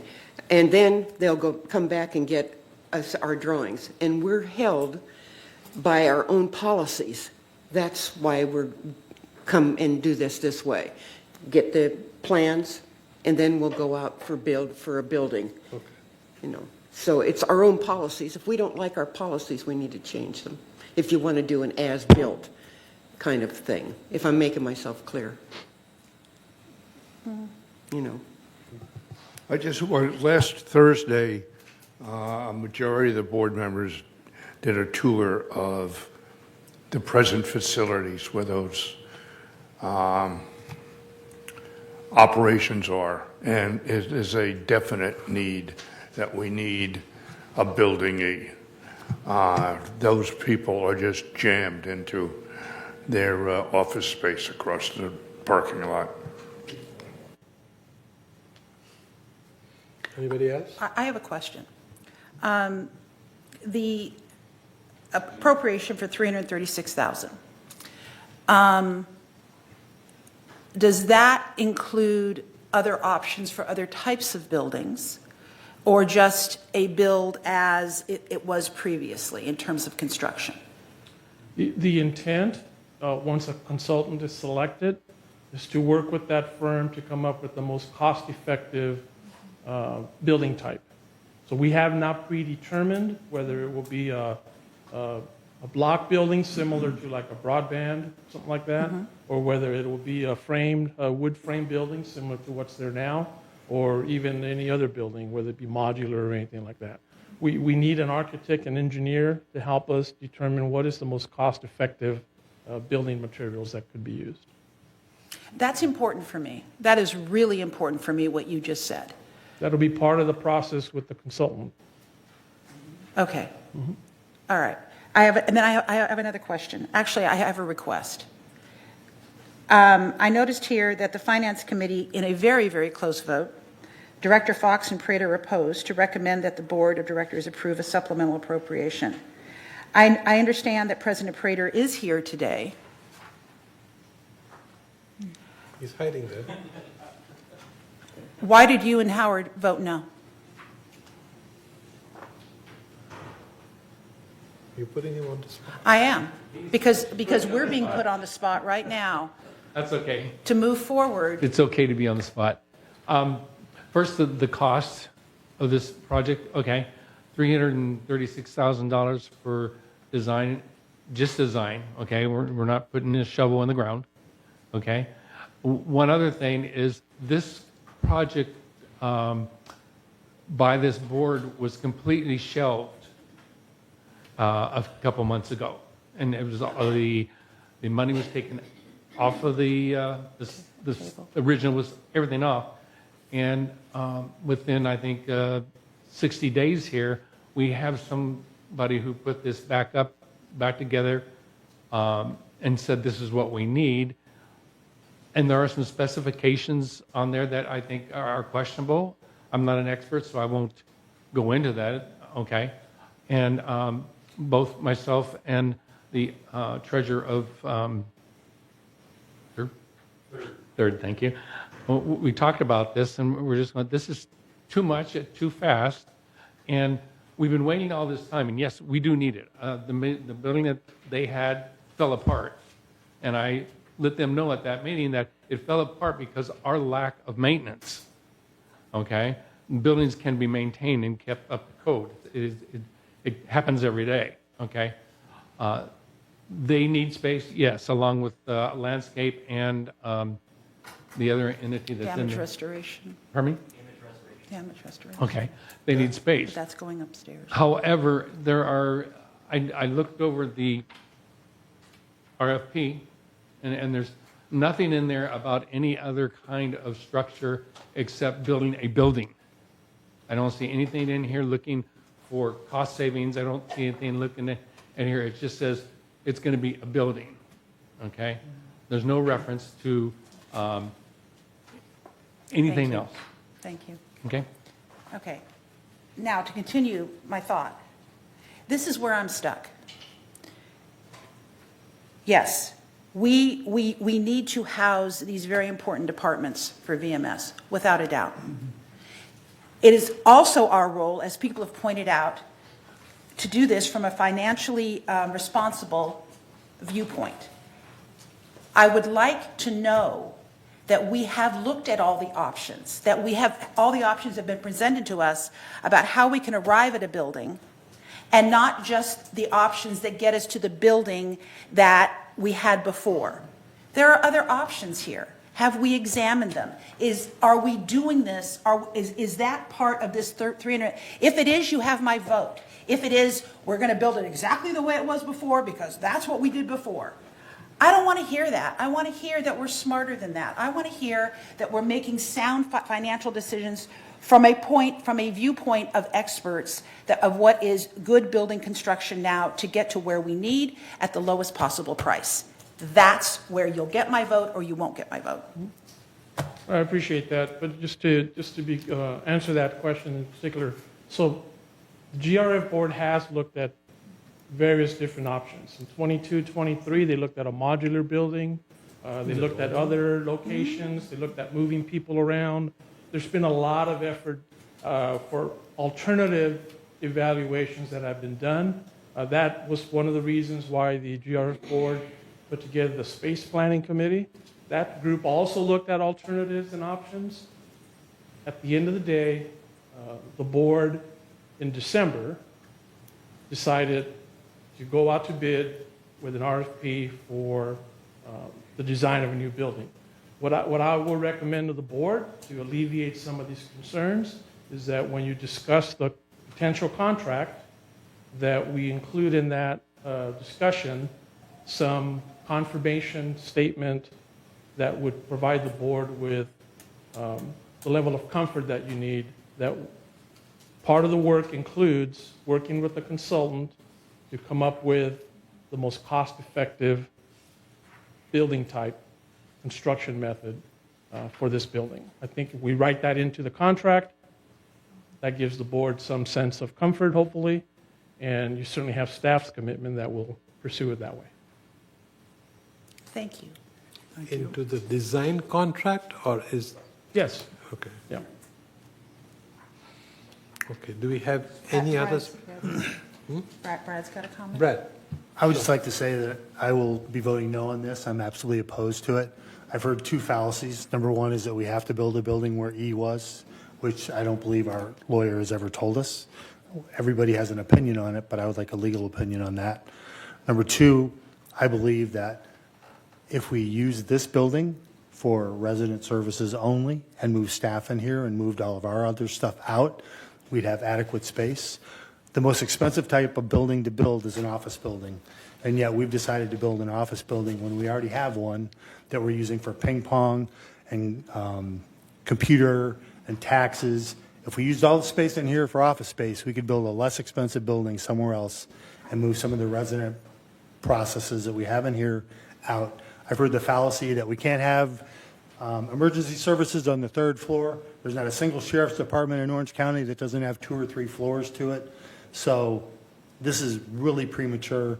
In my mind, this is a violation of our fiduciary responsibility. We don't have the money in reserves. We need to rebuild that based on our spend.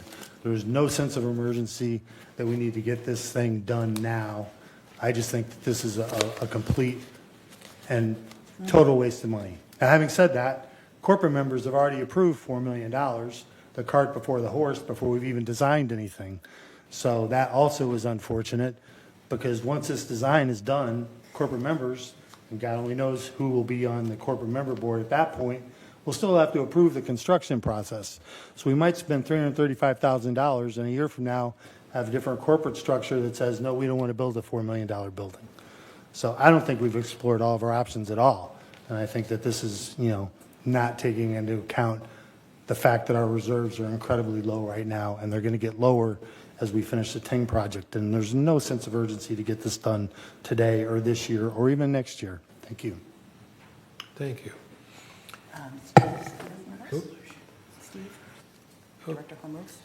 Director Hormuz. Just to provide some more reassurance on the reserves. So as part of the 30-year plan that was released as part of the 2026 Green Book, we have an estimate included for the year ending this year, 2026, to end the year with $21 million in your reserves. So based upon our most recent forecast, we anticipate landing the plane at approximately that dollar amount.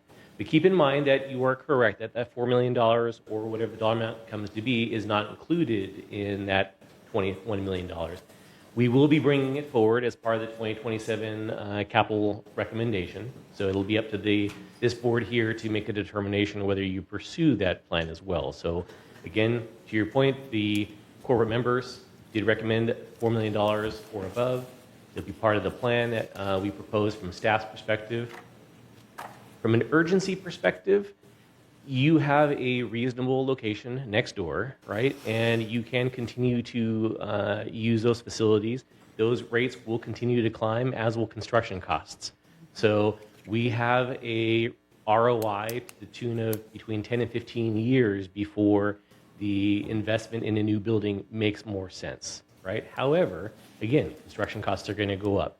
If this is going to be a long-term approach that you intend to continue maintaining these facilities and maintaining current service levels, long-term, it makes more sense to buy than it does to rent. So again, it's up to the board to choose the direction.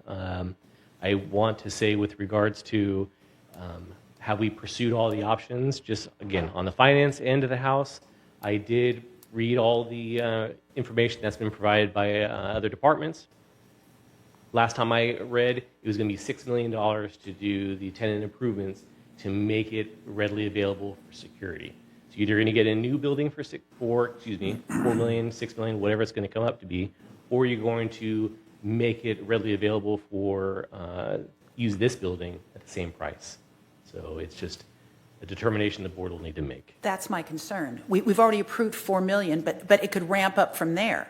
So it's not necessarily $6 million versus $4 million, because once we jump on this train, we're on the train, right? We're not going to put $336,000 in and go, just kidding. So and I don't know that $4 million is going to get us where we need to go.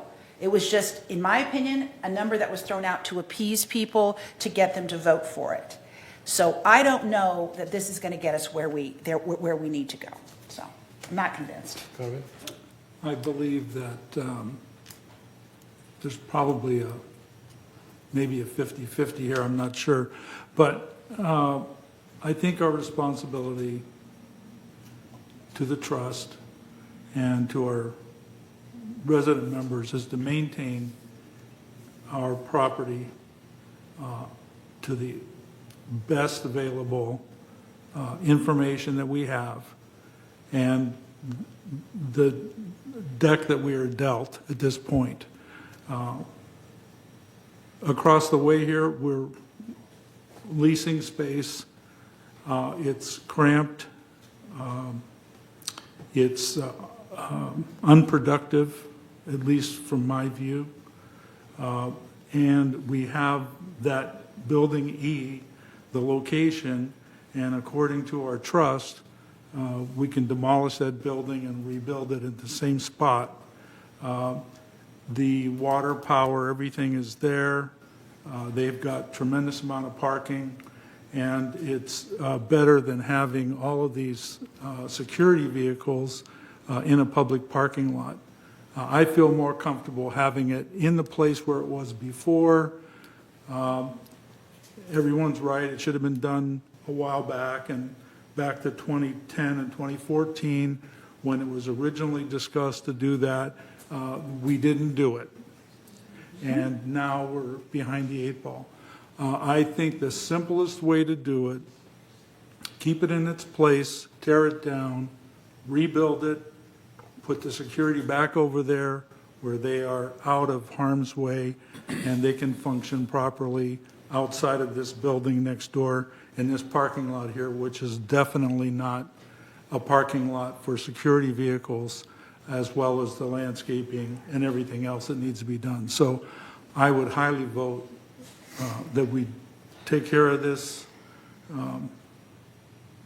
building E plan now, and I also highly recommend that we move quickly and get this building built and get our staff out of a rented facility into a place that's conducive to our village lifestyle. That's how I'll vote. I agree with you. Mr. Chair, yes, I agree with you. And ever since I have been attending the board meeting for years, this conversation was going on and on and on. And we visited the facility. There's no, space available for the security to have a privacy. They didn't even have a conference meeting room. And it's been a mess after we saw that. It is urgent, I believe. And also, my concern was that if we spend $336,000 appropriation right now, after that, nothing has been done, we're going to waste that one. But after Ms. Manuel presented that we're going to take advantage of whatever the amount that we spent to find the best solution in the future, right? So module or anything within our budget, if we have that promise and that confirmation, I feel much more comfortable.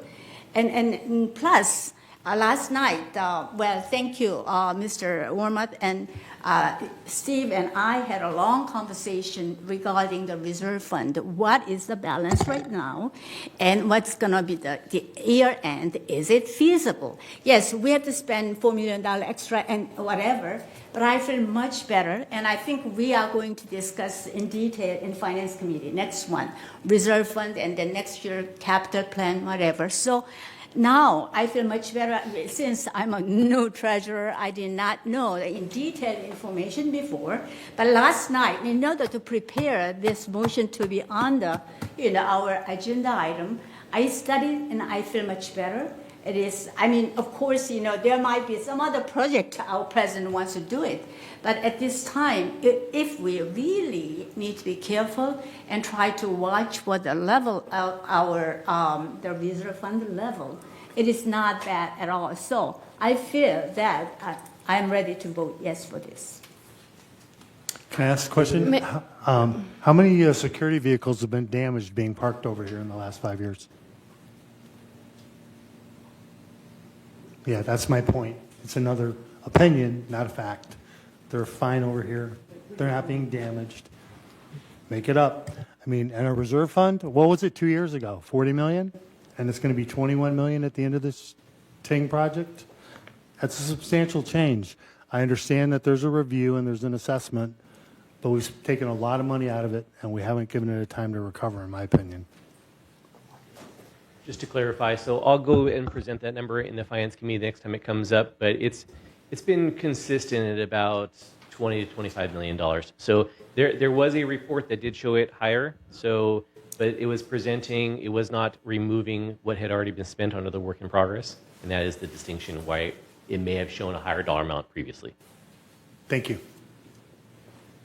So we have some members waiting to speak. However, we need the resolution read first and also a motion on this item as well. I have something to say, though. Okay. Can I say it? Okay, you Okay. first and then One of the things that I did want to point out that the city of Laguna Woods, they really count on us in case of emergency. And their whole program is based on a security building out in that yard. Is that not right? I can't speak to that. Oh, yes. Thank you. Okay. Are you done or you still have? Yeah, that's the truth. John Okay. Kelsall. Kelsall? Yeah, I think this is an urgent issue that we need to address now. I totally agree with Carmen that my numbers are correct, this has been 11 years in the, more than that, but that's ridiculous.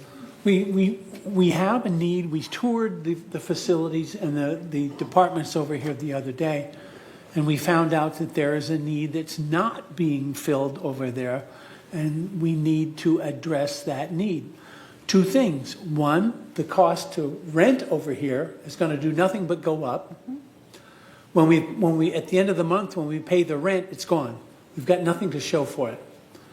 I think we need to look at the different types of building construction, pre-engineered buildings, et cetera, to come up with the one that is the most efficient, most effective, and and give us at least 40 years of reliable life.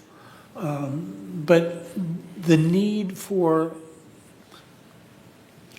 the departments that we're housing over here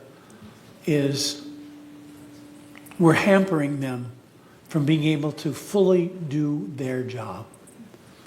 I agree with all of you in all the different ways you're trying to explain, but there are still thoughts that,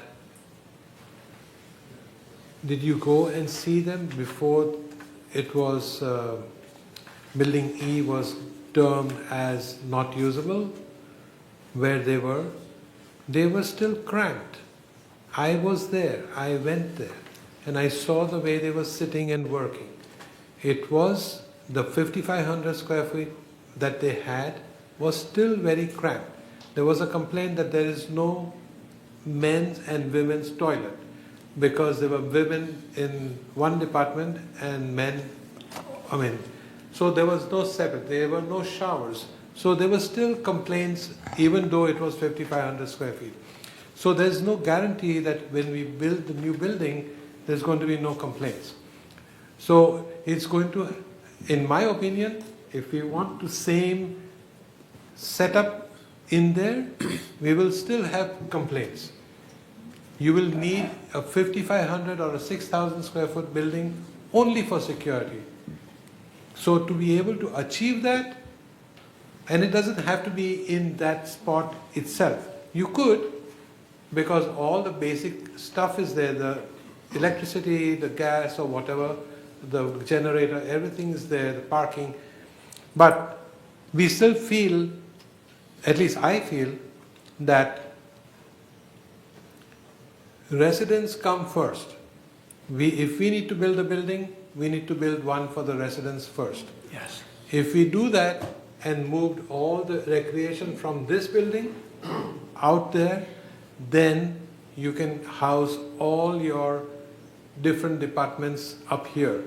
And if you still have security left, build a slightly smaller building over there for security. And we will have less expense for building a smaller building. So think about that part, and that is my opinion.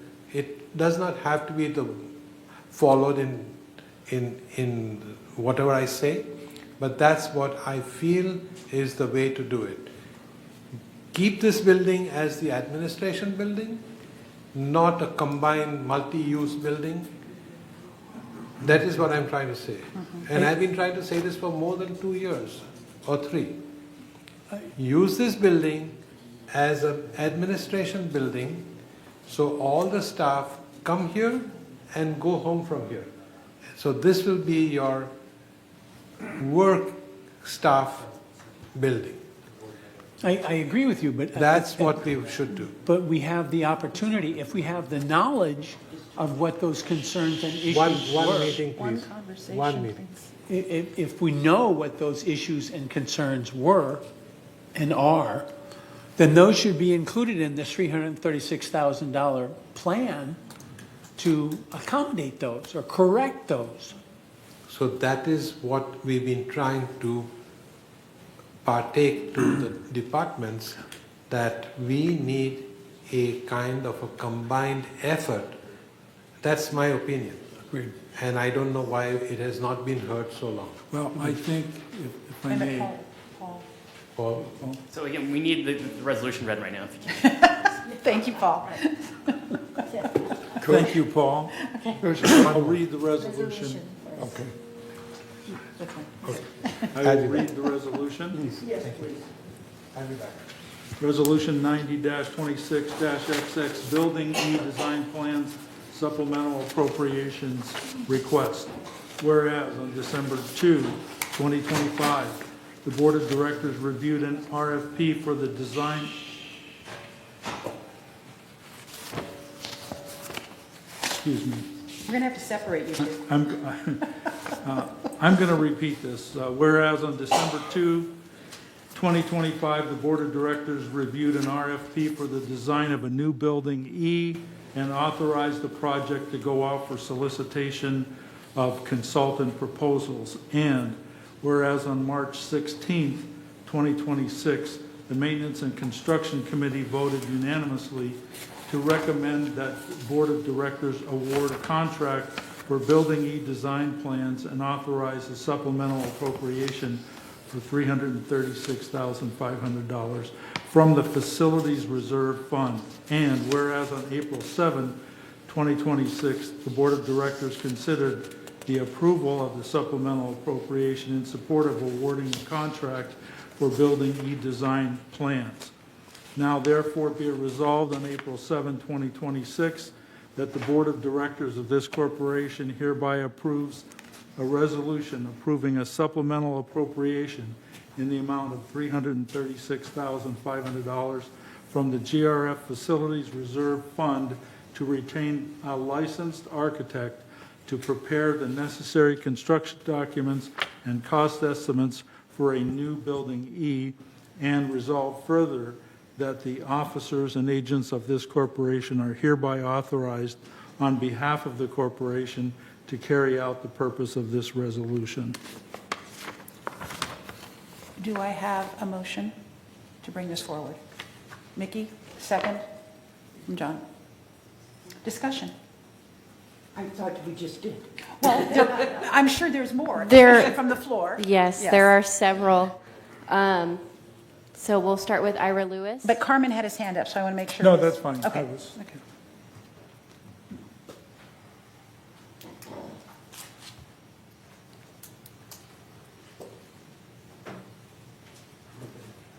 Hi, Ira, how are you?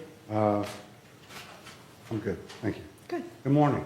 I'm going to modify a little bit what I had to say, because much of what I had to say was here, except for the alternative.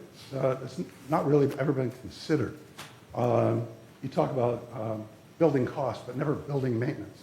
There's zero maintenance right now for rental. We're not maintaining that building. It's maintained within the rent.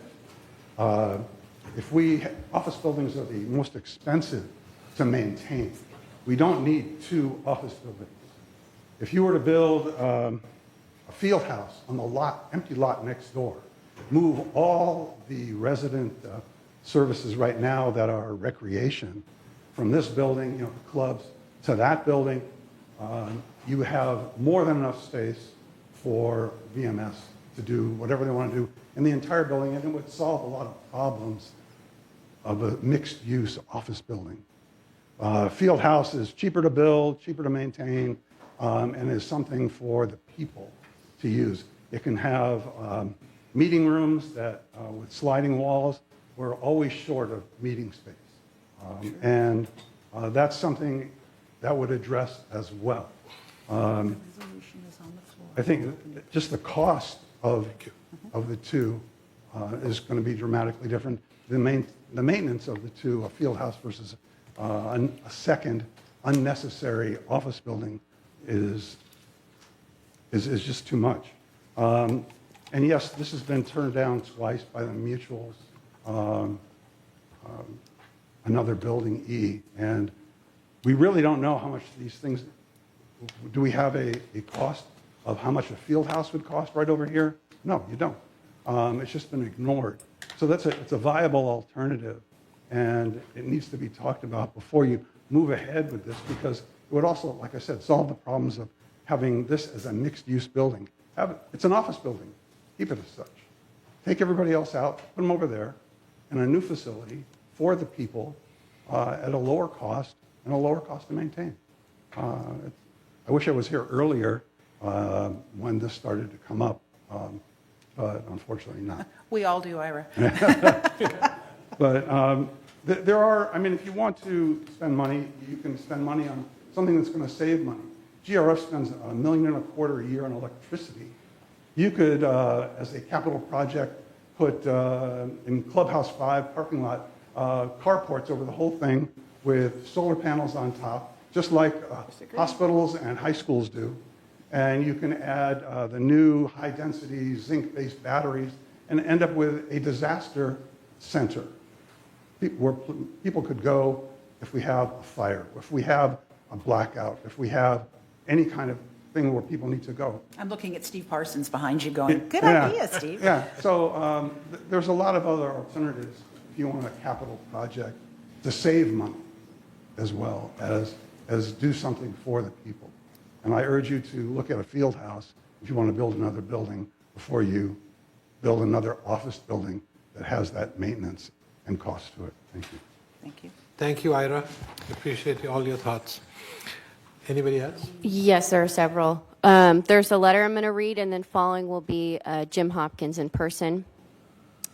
The letter's from Virginia Page, and they stated, excuse me, the proposal to allocate $336,500 from GRF reserve funds to develop a plan for a new building E is a misuse of reserve funds and raises serious financial and governance concerns. Reserve funds are intended to protect the long-term financial stability of our community, not to fund speculative planning for a project that has already been rejected twice by the corporate members, United, Third, and Towers. Moving forward with this request disregards those decisions and undermines the governance process. From a financial standpoint, this is not a prudent use of funds. At the March 31st Finance Committee meeting, cost estimates ranged from $4 million to $9 million, an unacceptable level uncertainty for a project of this scale. Just 2 years ago, the estimate was approximately $8.5 million. Today, $9 million or more is far more realistic, and that does not include furnishings or relocation costs. Based on the 75% cost overrun on the Clubhouse 2 remodel, the final cost is likely to be significantly higher.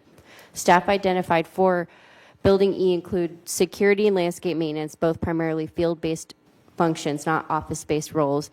This raises critical questions that should be addressed before any funding is approved. It is also important to note that experienced leadership, including a former GRF treasurer, a United president, and members of the Space Utilization and Planning Committee have consistently opposed this proposal as financially imprudent and unnecessary. Approving this request would expose GRF to significant financial risk and set a concerning precedent for the use of reserve funds on projects lacking approval and broad community support. The board must uphold its fiduciary duty to protect and preserve GRF's reserve funds and to respect prior decisions made by the corporate members. Building E should not move forward. The existing condemned structure should be demolished. Existing space within the administration building and clubhouses should be reconfigured for shared use, and lease space should only be utilized after all internal options have been fully exhausted. And then next, in-person speakers, Jim Hopkins. Jim?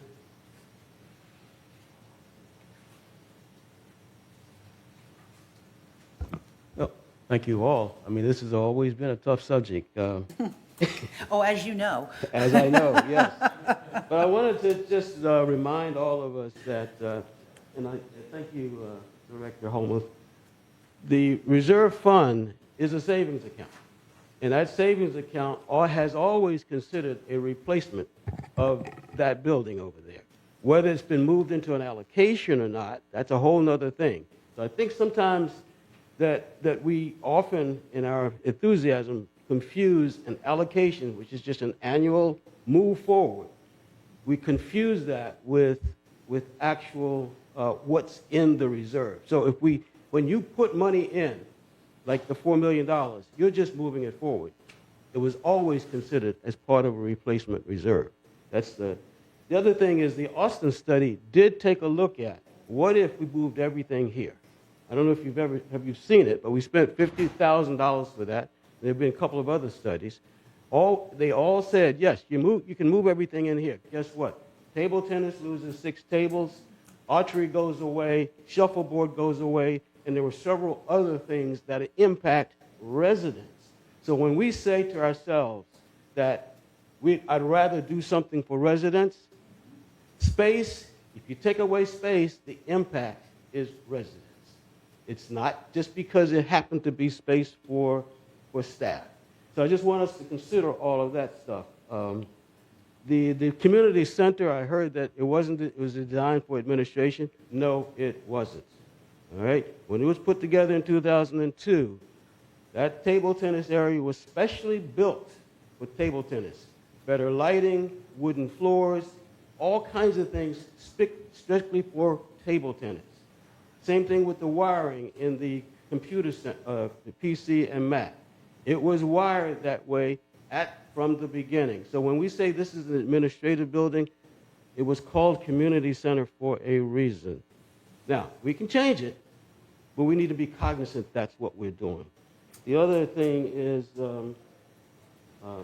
just understanding the reserves. Oh, by the way, some of the departments that were moved out of Building E have been able to relocate here. So it's not one for one. So if security is over in, say, a new Building E, it still has additional space for security. So I just want to just correct some of maybe the impressions there.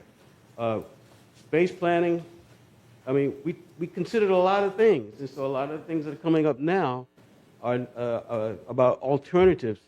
Should have been brought forward when we did all the space planning. We've got to move on with this. It's been over 12 years trying to figure out whether or not we should build a building or not. Thank you. Thank you, Jim. Next speaker is Marie Collins. Hi, Marie. First, a question. I presume, well, not really a question, I'll just presume. I presume that for the board to adopt this motion today, it is not saying we're going to build a building. But there's been all these questions. How are you going to decide between this option and this option if we don't have a drawing that the board does accept? So I am presuming there'll be more than one option that comes out of this contract.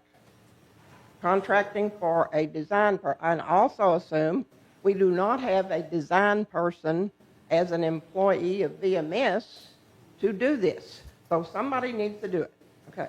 So if this board adopts this motion today for us to see what kind of designs could we have, and then we'll choose it, and how much is it going to cost, I would beg you to put into the contract that the reason for building this building is to put employees of VMS in there to do things that benefit our residents. Okay, that's why we're doing it. Otherwise, why would we be doing it?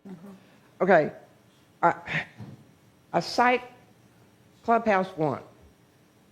We need to say a level of design that we need. This is being built for utility purpose, for people to get jobs done in there, okay?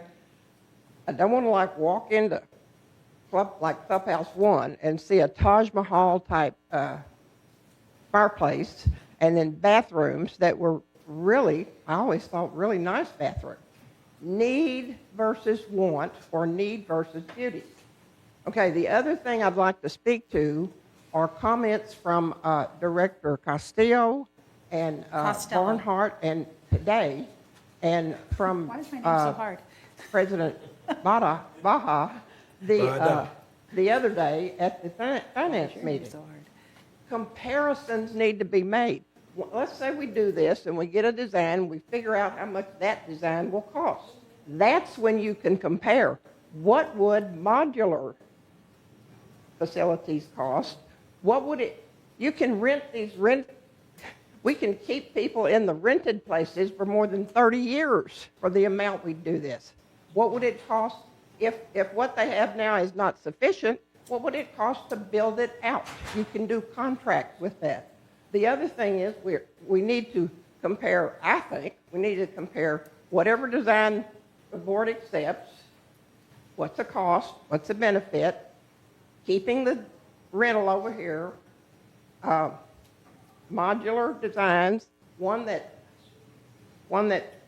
Director Manny from BMS suggested, a contractor that does this type of building on a low-cost situation, Marie. and what facilities do we have? Marie. I know we've done this before, Speaker but time it is needs up. to be compared. That's my deal. Thank you. Next speaker is Thank you, Marie. Richard Rader. Hello, Dick Rader. Hi, Dick. Hi. I hear a bunch of people saying that we should make this a staff-only building.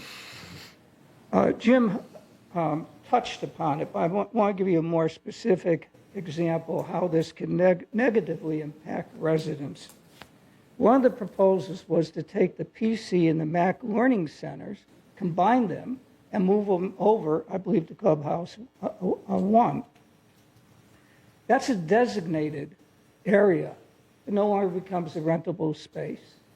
And we now have, as I understand it, we have enough trouble trying to meet the rental needs of all the clubs and the residents. It just makes the problem worse. It has a negative impact on residents.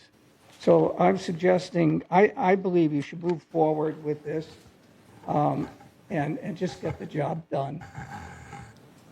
Thank you. Next speaker is Robert Muchnick.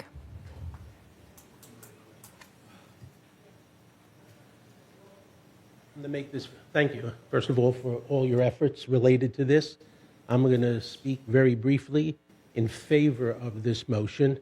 I think it's time we quit kicking the can down the road, because that's what we've been doing for years and years, and the costs just keep going up.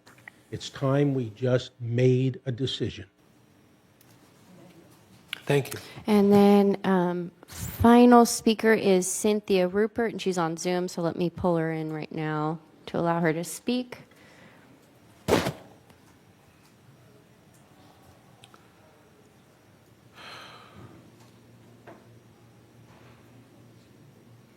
Okay, Cynthia, are you able to speak?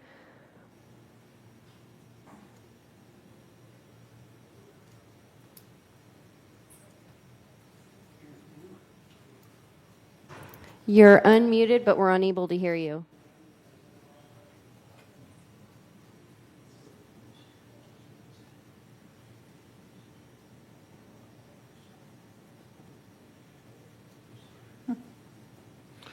Cynthia, we can't hear you.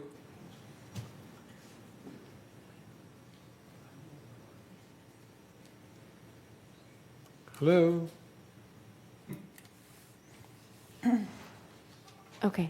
Is anybody out there? She's reconnecting to her audio. Okay. Okay, try. Let me see.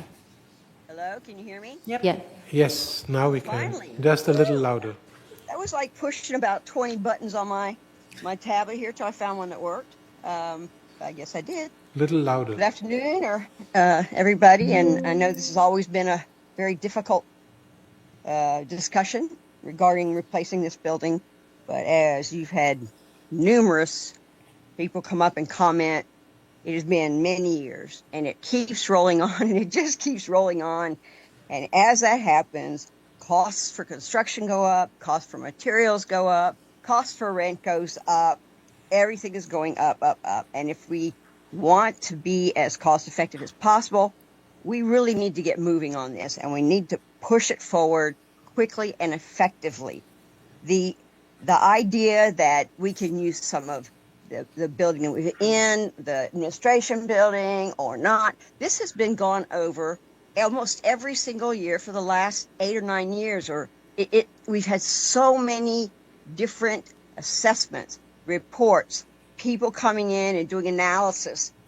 And the money that we have put into that would have gone a long way towards helping build a building. Over and over the years, I do not know what that total cost is, but it has got to be somewhat significant. And the rent that we're paying for the building next to us is that. It is rent. There is no value. There is no long-term value. There is no asset value. It is money being burned. And the rent is going to continue to go up, just like other costs. So I really think it's time to move forward. I'm asking you and hope that you will approve this and push forward to get the ball rolling. For me, it's the sooner the better, because the costs will stay lower the sooner we do it. Thank you. Thank you, Cynthia. Point well taken. Anybody else have any thoughts? Nobody? Okay, I have one last comment. And that is that we have mixed thoughts of what we are all talking about, whether to have a building, another building which looks like building E, or we have a building that would do a lot of recreation, which is for the residents, and this and that. Why don't we put this off for a month or two, let the space committee work on this and come back with a solid idea, because we need to think about the administration building, the building E, the staff in the rental space, and all these different things. These are like so many balls that we are juggling. And I assure you that in the next month, 2 months that we assign to get this decision done correctly, we should have a good idea on that. It's out of order, I think, procedurally. The motion is on the floor. We right? we can table it. No. That is Chris, point of order. Point of order, yeah. I would call for a vote. Yes. I would call for a vote. And the reason is, This is something that you can settle upstairs. yes. Okay. Yeah, modular buildings and things like that, they're already. I'm not asking for anything. They're already in that budget, in this budget. So I think we should call for a vote. Okay, call for a vote and vote. But we were just trying to get this done once. We will have a mixed vote here, and Absolutely. okay, so go for it. Vote what you like. I see that Martin just joined on Zoom. Let me get his vote. Martin? If he was listening in. Yes, 1 second. Top of the morning, Martin, or afternoon, wherever he is, London.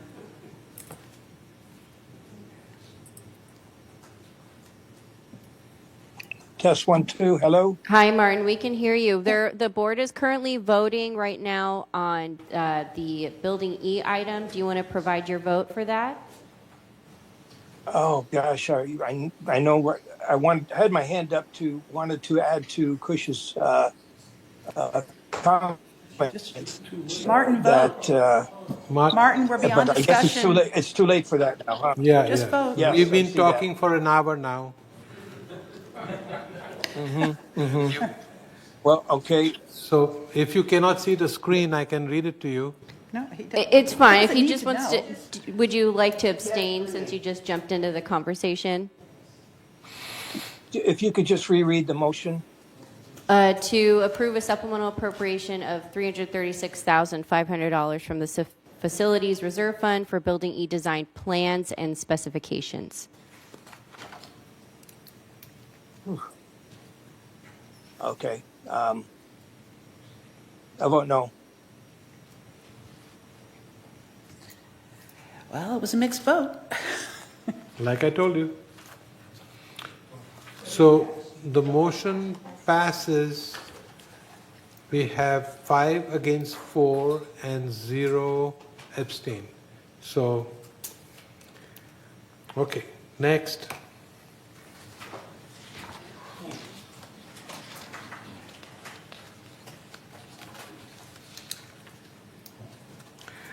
Next item, entertain a motion to approve supplemental appropriation of $38,000 for the PAC. GRF Facility Fund to replace the theater curtains at the Performing Arts Center. Here. To save time, if you guys would like to just, when reading the resolution, just read the now therefore be it resolved portion, just because it's almost at noon and we still have several items to go through. Read the resolution. Just read the whereas at the bottom. I will. Okay. Thank you. Resolution 90-26-XS, Performing Arts Center Theater Curtain Replacement Supplemental Appropriation Request. Now therefore be it resolved, April 7, 2026, that the Board of Directors of this corporation hereby approves a resolution to approve a supplemental appropriation of $38,000 from the GRF Facilities Fund to replace the theater curtains at the Performing Arts Center auditorium with new fire retardant curtains. And resolve further that the officers and agents of this corporation are hereby authorized on behalf of the corporation to carry out the purpose of this resolution. I move that we accept the resolution. I second it. There are 2 seconds, 3 seconds. Okay, 4 seconds. so shall we, do we need a discussion? Do we need a discussion? We better buy them because if we don't, our insurance will go up. Thank you. I appreciate it. We saw the condition of them last week and it definitely needs. The point is the cost of replacing them versus the cost of fixing them and fireproofing them is virtually the same. And in the long run, it's better if we do replace them for the same amount of money. I would agree with that. So please vote. Oh, no, that was fast.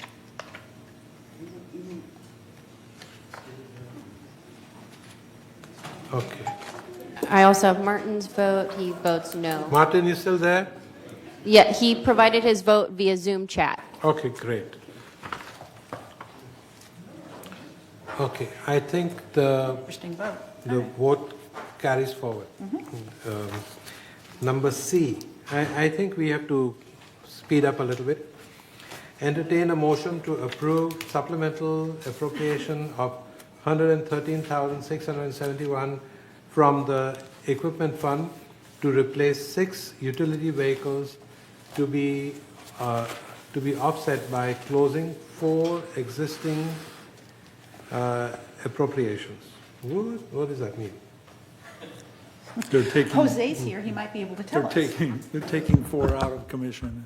Perfect. Yeah, so we hear you loud and clear, right? It's about, we don't want to bring in new appropriations to you or those kinds of things. So what we're doing is we have currently money appropriated for some vehicles.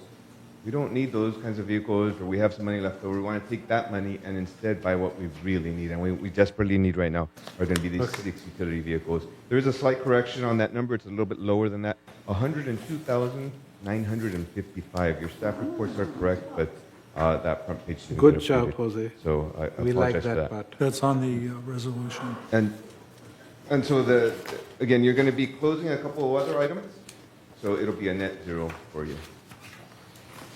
Fabulous. Shall we read wanna read the the resolution? Yes, please. Resolution 90-26-XX supplemental appropriation for the replacement of 6 utility vehicles. Now therefore be it resolved on April 7, 2026, the Board of Directors of this corporation hereby approves the replacement of 6 mules to be funded through a supplemental appropriation of $102,955 from the equipment fund, and resolve further that the officers of this and agents of this corporation are hereby authorized on behalf of the corporation to carry out the purpose of this resolution. I move that we accept the resolution. Thank you. Without further ado, should we just vote? Do we? Yes, Yeah, my they'll come up. apologies, I'm just typing it in. Thank you. Thank you. Okay, thank you, and I have Martin's vote as well. Good timing, Martin. Did my thing go through? Yeah. Okay. The next item is, Motion passes. motion passes. Thank you, sir. Next item, D, is entertain a motion to approve supplemental appropriation of $410,000 from the equipment fund to replace 2 buses. So I want to talk about this one. First of all, thank you for approving the new route to the Arbor this morning. So thank you for that. I look forward to seeing everyone on Monday when we're going to be having our first run. But in all, you have 8 routes that you do. You have 5 residential, 4 residential, 1 journey, and 3 commercial routes. And in order to be able to do these 8 routes, we currently have 13 buses. Of the 13 buses that we have, 4 of them are diesel, and they're our oldest buses, and the remainder are gasoline. Now, our diesel buses are constantly being worked on. There's repairs that have to be made on them, and this is something that goes on and on. One of the issues that we have is that they have to pass a carb inspection similar to a smog inspection, but for diesel vehicles, and they constantly have their check engine lights come on. In fact, I took a look at out of the 4 diesel buses that you have, in the past 2 weeks, 3 of them have had their check engine lights come on. So in the past 2 weeks, can you believe that? 3 out of these 4, they're just constantly on. In order to be able to pass our carb inspections, which are currently required every 6 months, but in 27 they'll go to every 3 months. You have to drive them, you have to let them cool down, you have to drive them past the speed of about 45 miles an hour, let them cool down. You have to go 6 cycles on that. So we're currently paying our bus drivers to go out on the freeway, drive them around, and kind of clear these things out. That's what we have to currently do constantly. In addition to that, you have in your report kind of an idea of how often they break down and the cost on all of these. So what we're looking at, and I understand that it's a big appropriation, $410,000, but we're doing things differently than we have before, and that's the whole goal. Where instead of taking these 4 diesel ones that are always breaking down, we want to replace them with 2. And the advantage there is that it would currently cost you about $50,000 to maintain these 4 diesel vehicles because they're old and constantly breaking down, in addition to having to have them driven around. But when we replace them with only 2 new ones, the cost would only be about $5,000. So you're saving significantly there. Additionally, these are some of the vehicles that you have full coverage on. And we would go from having 4 to 2, another savings of about $17,000. In all, you're saving on a yearly basis $68,000. So that's what we can expect to save on a yearly basis. That's why this resolution makes sense, and it's different than anything that's come before.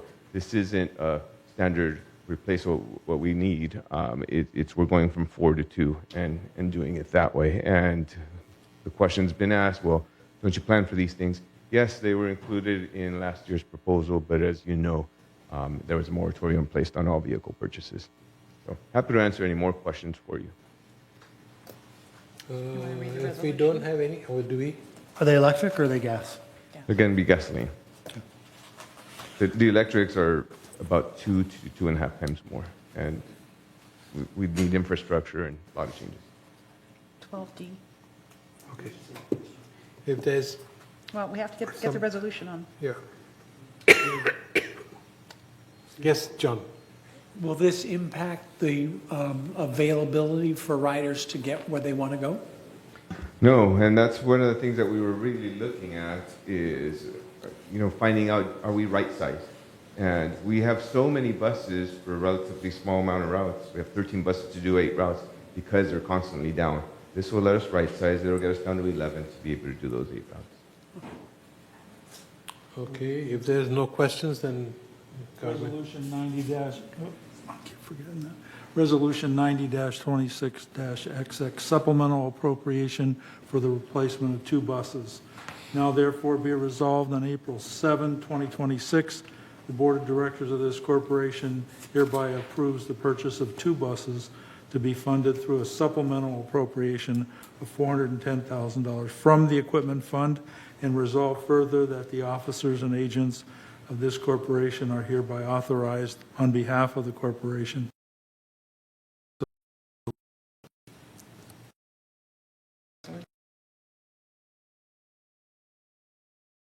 So if it's,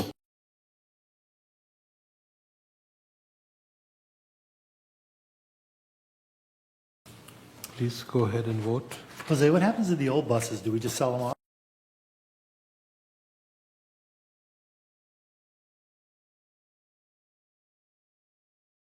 Okay,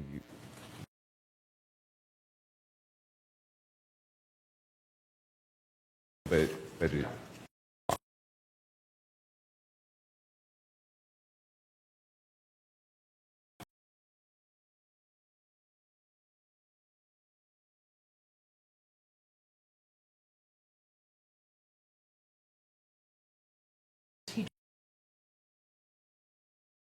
Motion carries. Okay, motion carries.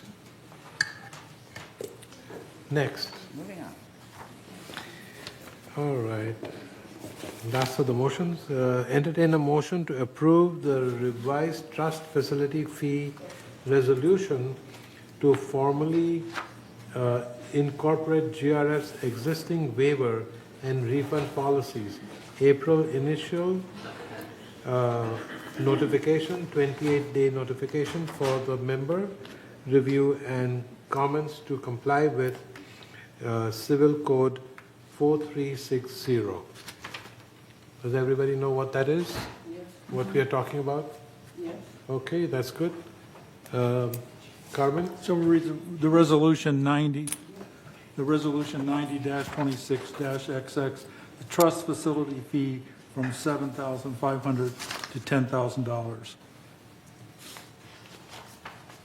And I'm going to go to, wow, that's a long one. There's a lot of resolve further here. It's the third paragraph at the very top of the first page. Resolve further, the trust facility fees will be fixed amount as provided herein as determined from time to time by the trustee of the Golden Ring Foundation Trust. The entirety of each such fee when and used as paid by the purchaser shall be deposited into the trust facility fee fund and shall be applicable to all such transactions. And further resolve that when Sorry to interrupt. It's the one right above this. So it's Now let the it be now resolved. therefore be it now resolved. therefore be resolved.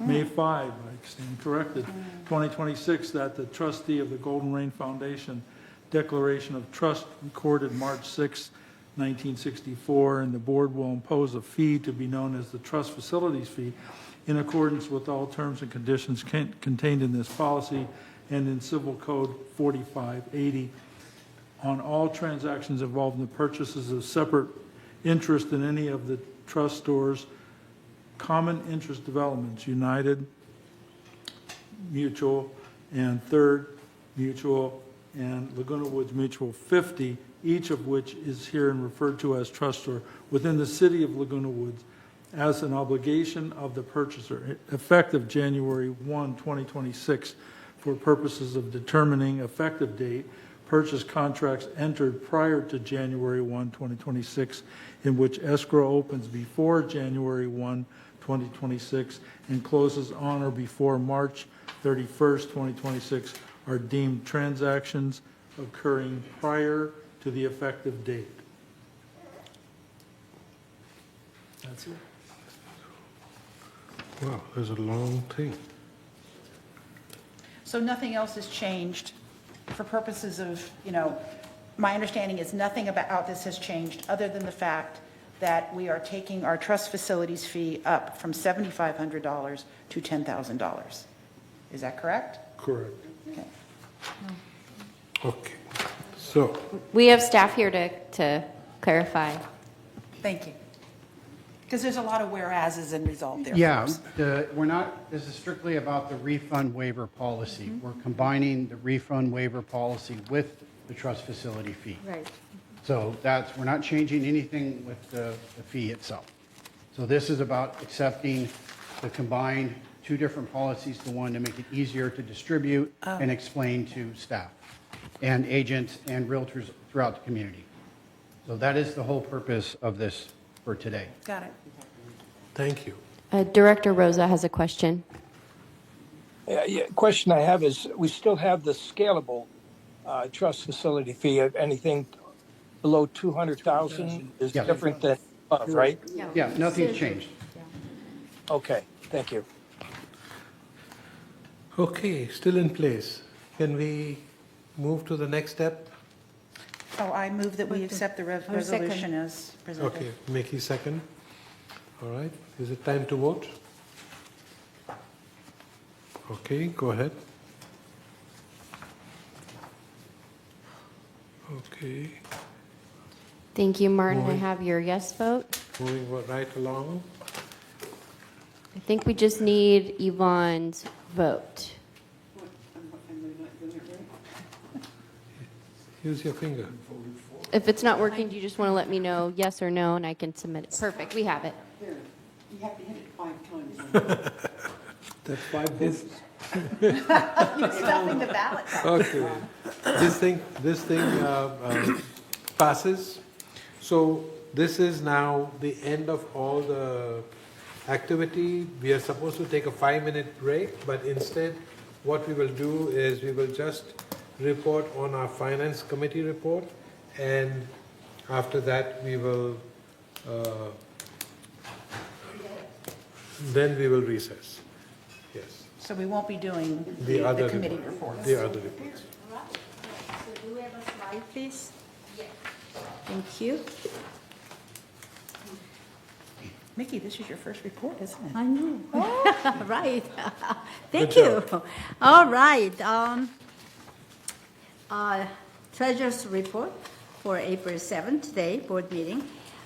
The first table displays the operating fund activities, which excludes non-operating revenues, expenses, and depreciation. The report shows a favorable variance of $67,000 at the bottom on the right-hand side through the reporting period, with non-assessment revenue being worse than budget by $106,000, third row, combined with total expense better than budget by $173,000. Next slide. This slide shows our most significant operating fund variances by category, with the green ones, favorable variances to budget, and orange bars representing unfavorable items. I think you can read all the different kinds of category, which are the favor and not favorable. So employment compensation, so on, are favorable one, but golf green fees and repairs and maintenance, the unfavorable ones are. And the reason why, well, you can look at to the report, right? So let's go on to the next slide. Well, this slide shows sources of revenue other than assessments, such as fees and rentals. Year to date, we earned $1.8 million in non-assessment operating fund revenue, as shown on this pie chart, we can see that our largest revenue category is broadband services, which means internet, set-top boxes, and insertion and premium channels, so on, followed by golf revenue, clubhouse rentals, and event fees, other revenue, which includes electric vehicle charging revenue, additional occupancy fees, equestrian center fees, and RV storage fees, among others. Merchandise sales and class fees. These revenue categories offset costs and help keep assessment down, which is good news. Let's go to next slide. Our largest operating fund expense was employee compensation, as you see, and related, followed by insurance, professional, and legal fees. Of this $7.9 million, excluding depreciations, these two categories account for 67% of the total operating expense. Cable programming and franchise fees, repairs, maintenances, outside service, etc., make up the remaining 33%. Next slide. This table displays the reserve fund activities, which excludes operating revenues and expenses. This report shows an unfavorable variances of $441,000 through the reporting period, which non-assessment revenue worse than budget by $517,000, combined with total expense better than budget by $76,000. The unfavorable variance in revenue was due to less monitors sold, resulting in less trust facilities fee revenue collected than anticipated. I asked the finance director, and also he consulted with the resident service. This is not our only problem. Outside market has the same problem. I was wondering if our facility fee has been increased. There is a reason why it's been decreased. However, it is not the case.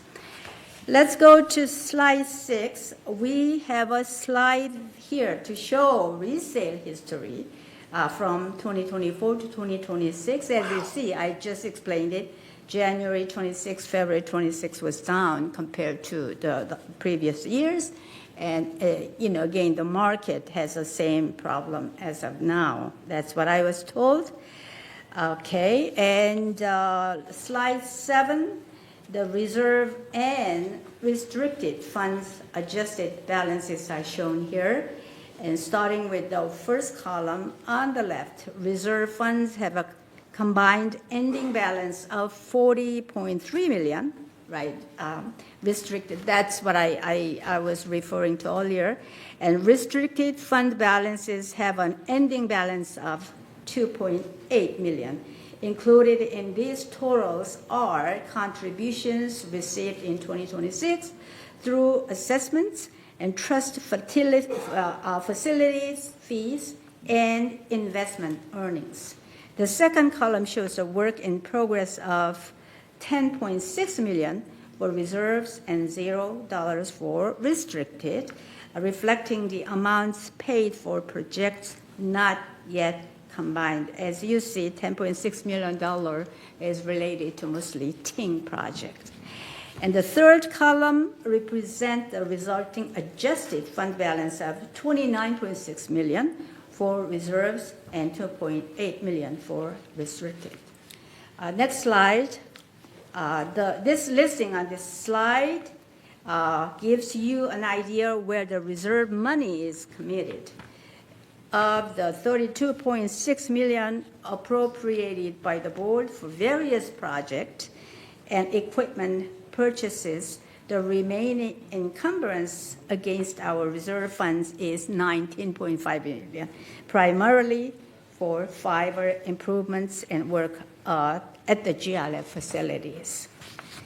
Slide 9, we compare our adjusted fund balances to historical balances for the past 5 years on this next chart, which shows that GRF has averaged $35.8 million in reserve funds and $3.3 million in contingency fund. Okay, I think that will be the end of the slides.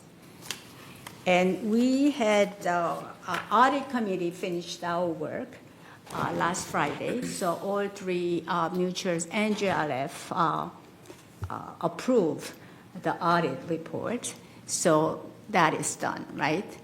Okay. Any other report that I need to do? I don't think so.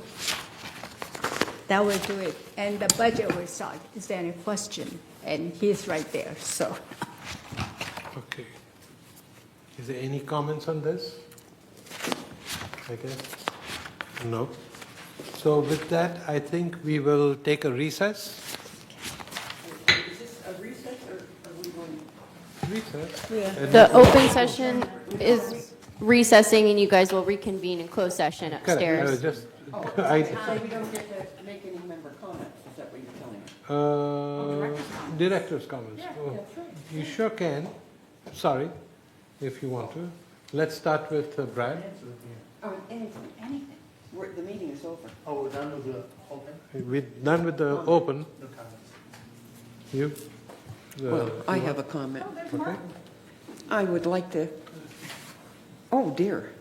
Mark, you're laying in bed, aren't you? Please.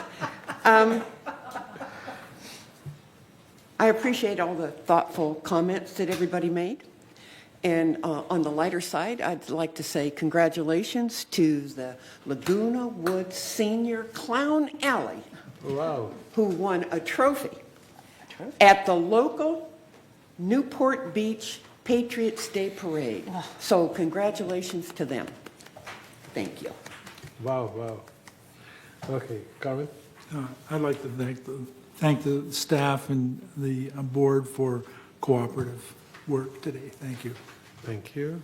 Jeannie?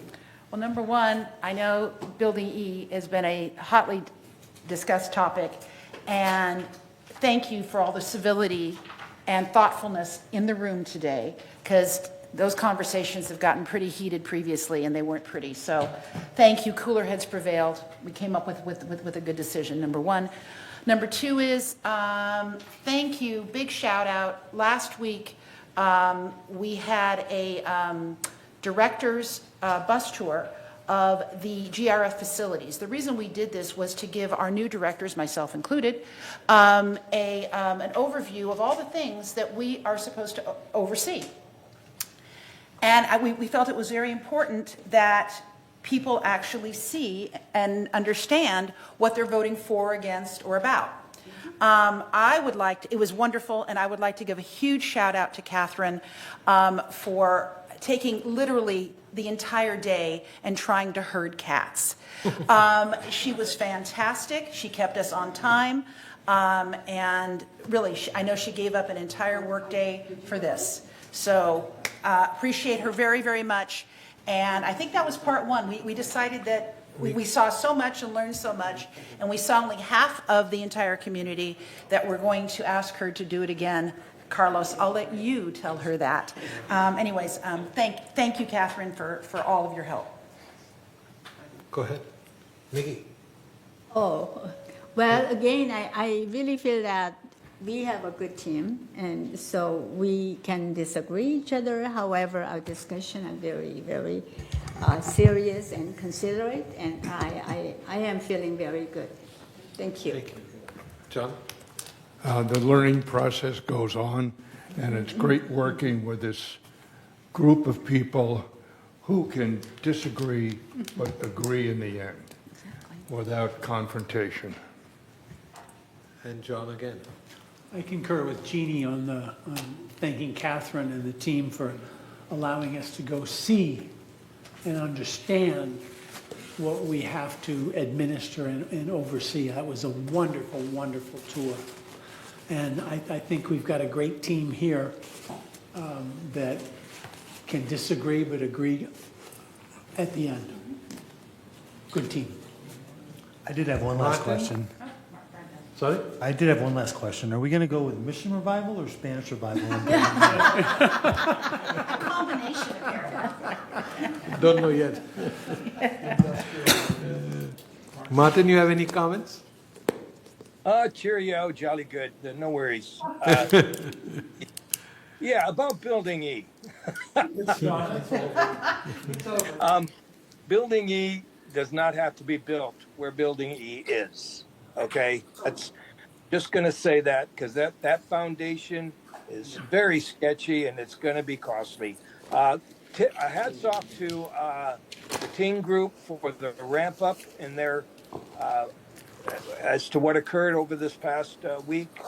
Very impressed. I see our with our dip in reserves that we see from 25 to 26, our broadband dollars are hard at work, and I think they're doing really well. And just wanted to thank them. Thank you, Martin. Lastly, I think we all deserve a pat on the back. We're all doing very well. And agree with you about Catherine, but this is still just the first one. We have another one to go. And poor Catherine was working till late that evening because I received emails at 6 or 7 o'clock in the evening. So I thank her very much for that. So with that, if you guys are ready, we can go and get some lunch. It's currently 12:15. What time would you like closed session to start? 12:30, 12:45? It's too early to know. Do we have appointments? Well, we have to let staff know what time as well as legal counsel, so I always send an email letting them know. So It's it's helpful to 12:15 have a right time. now. Let's put it at 1 o'clock. Okay. No, 12:45. Yeah. That, okay, if that's, all right, we can continue eating. if Okay, you want. 12:45. Thank you. Tally ho. Martin, we'll see you soon. Are you joining us for closed?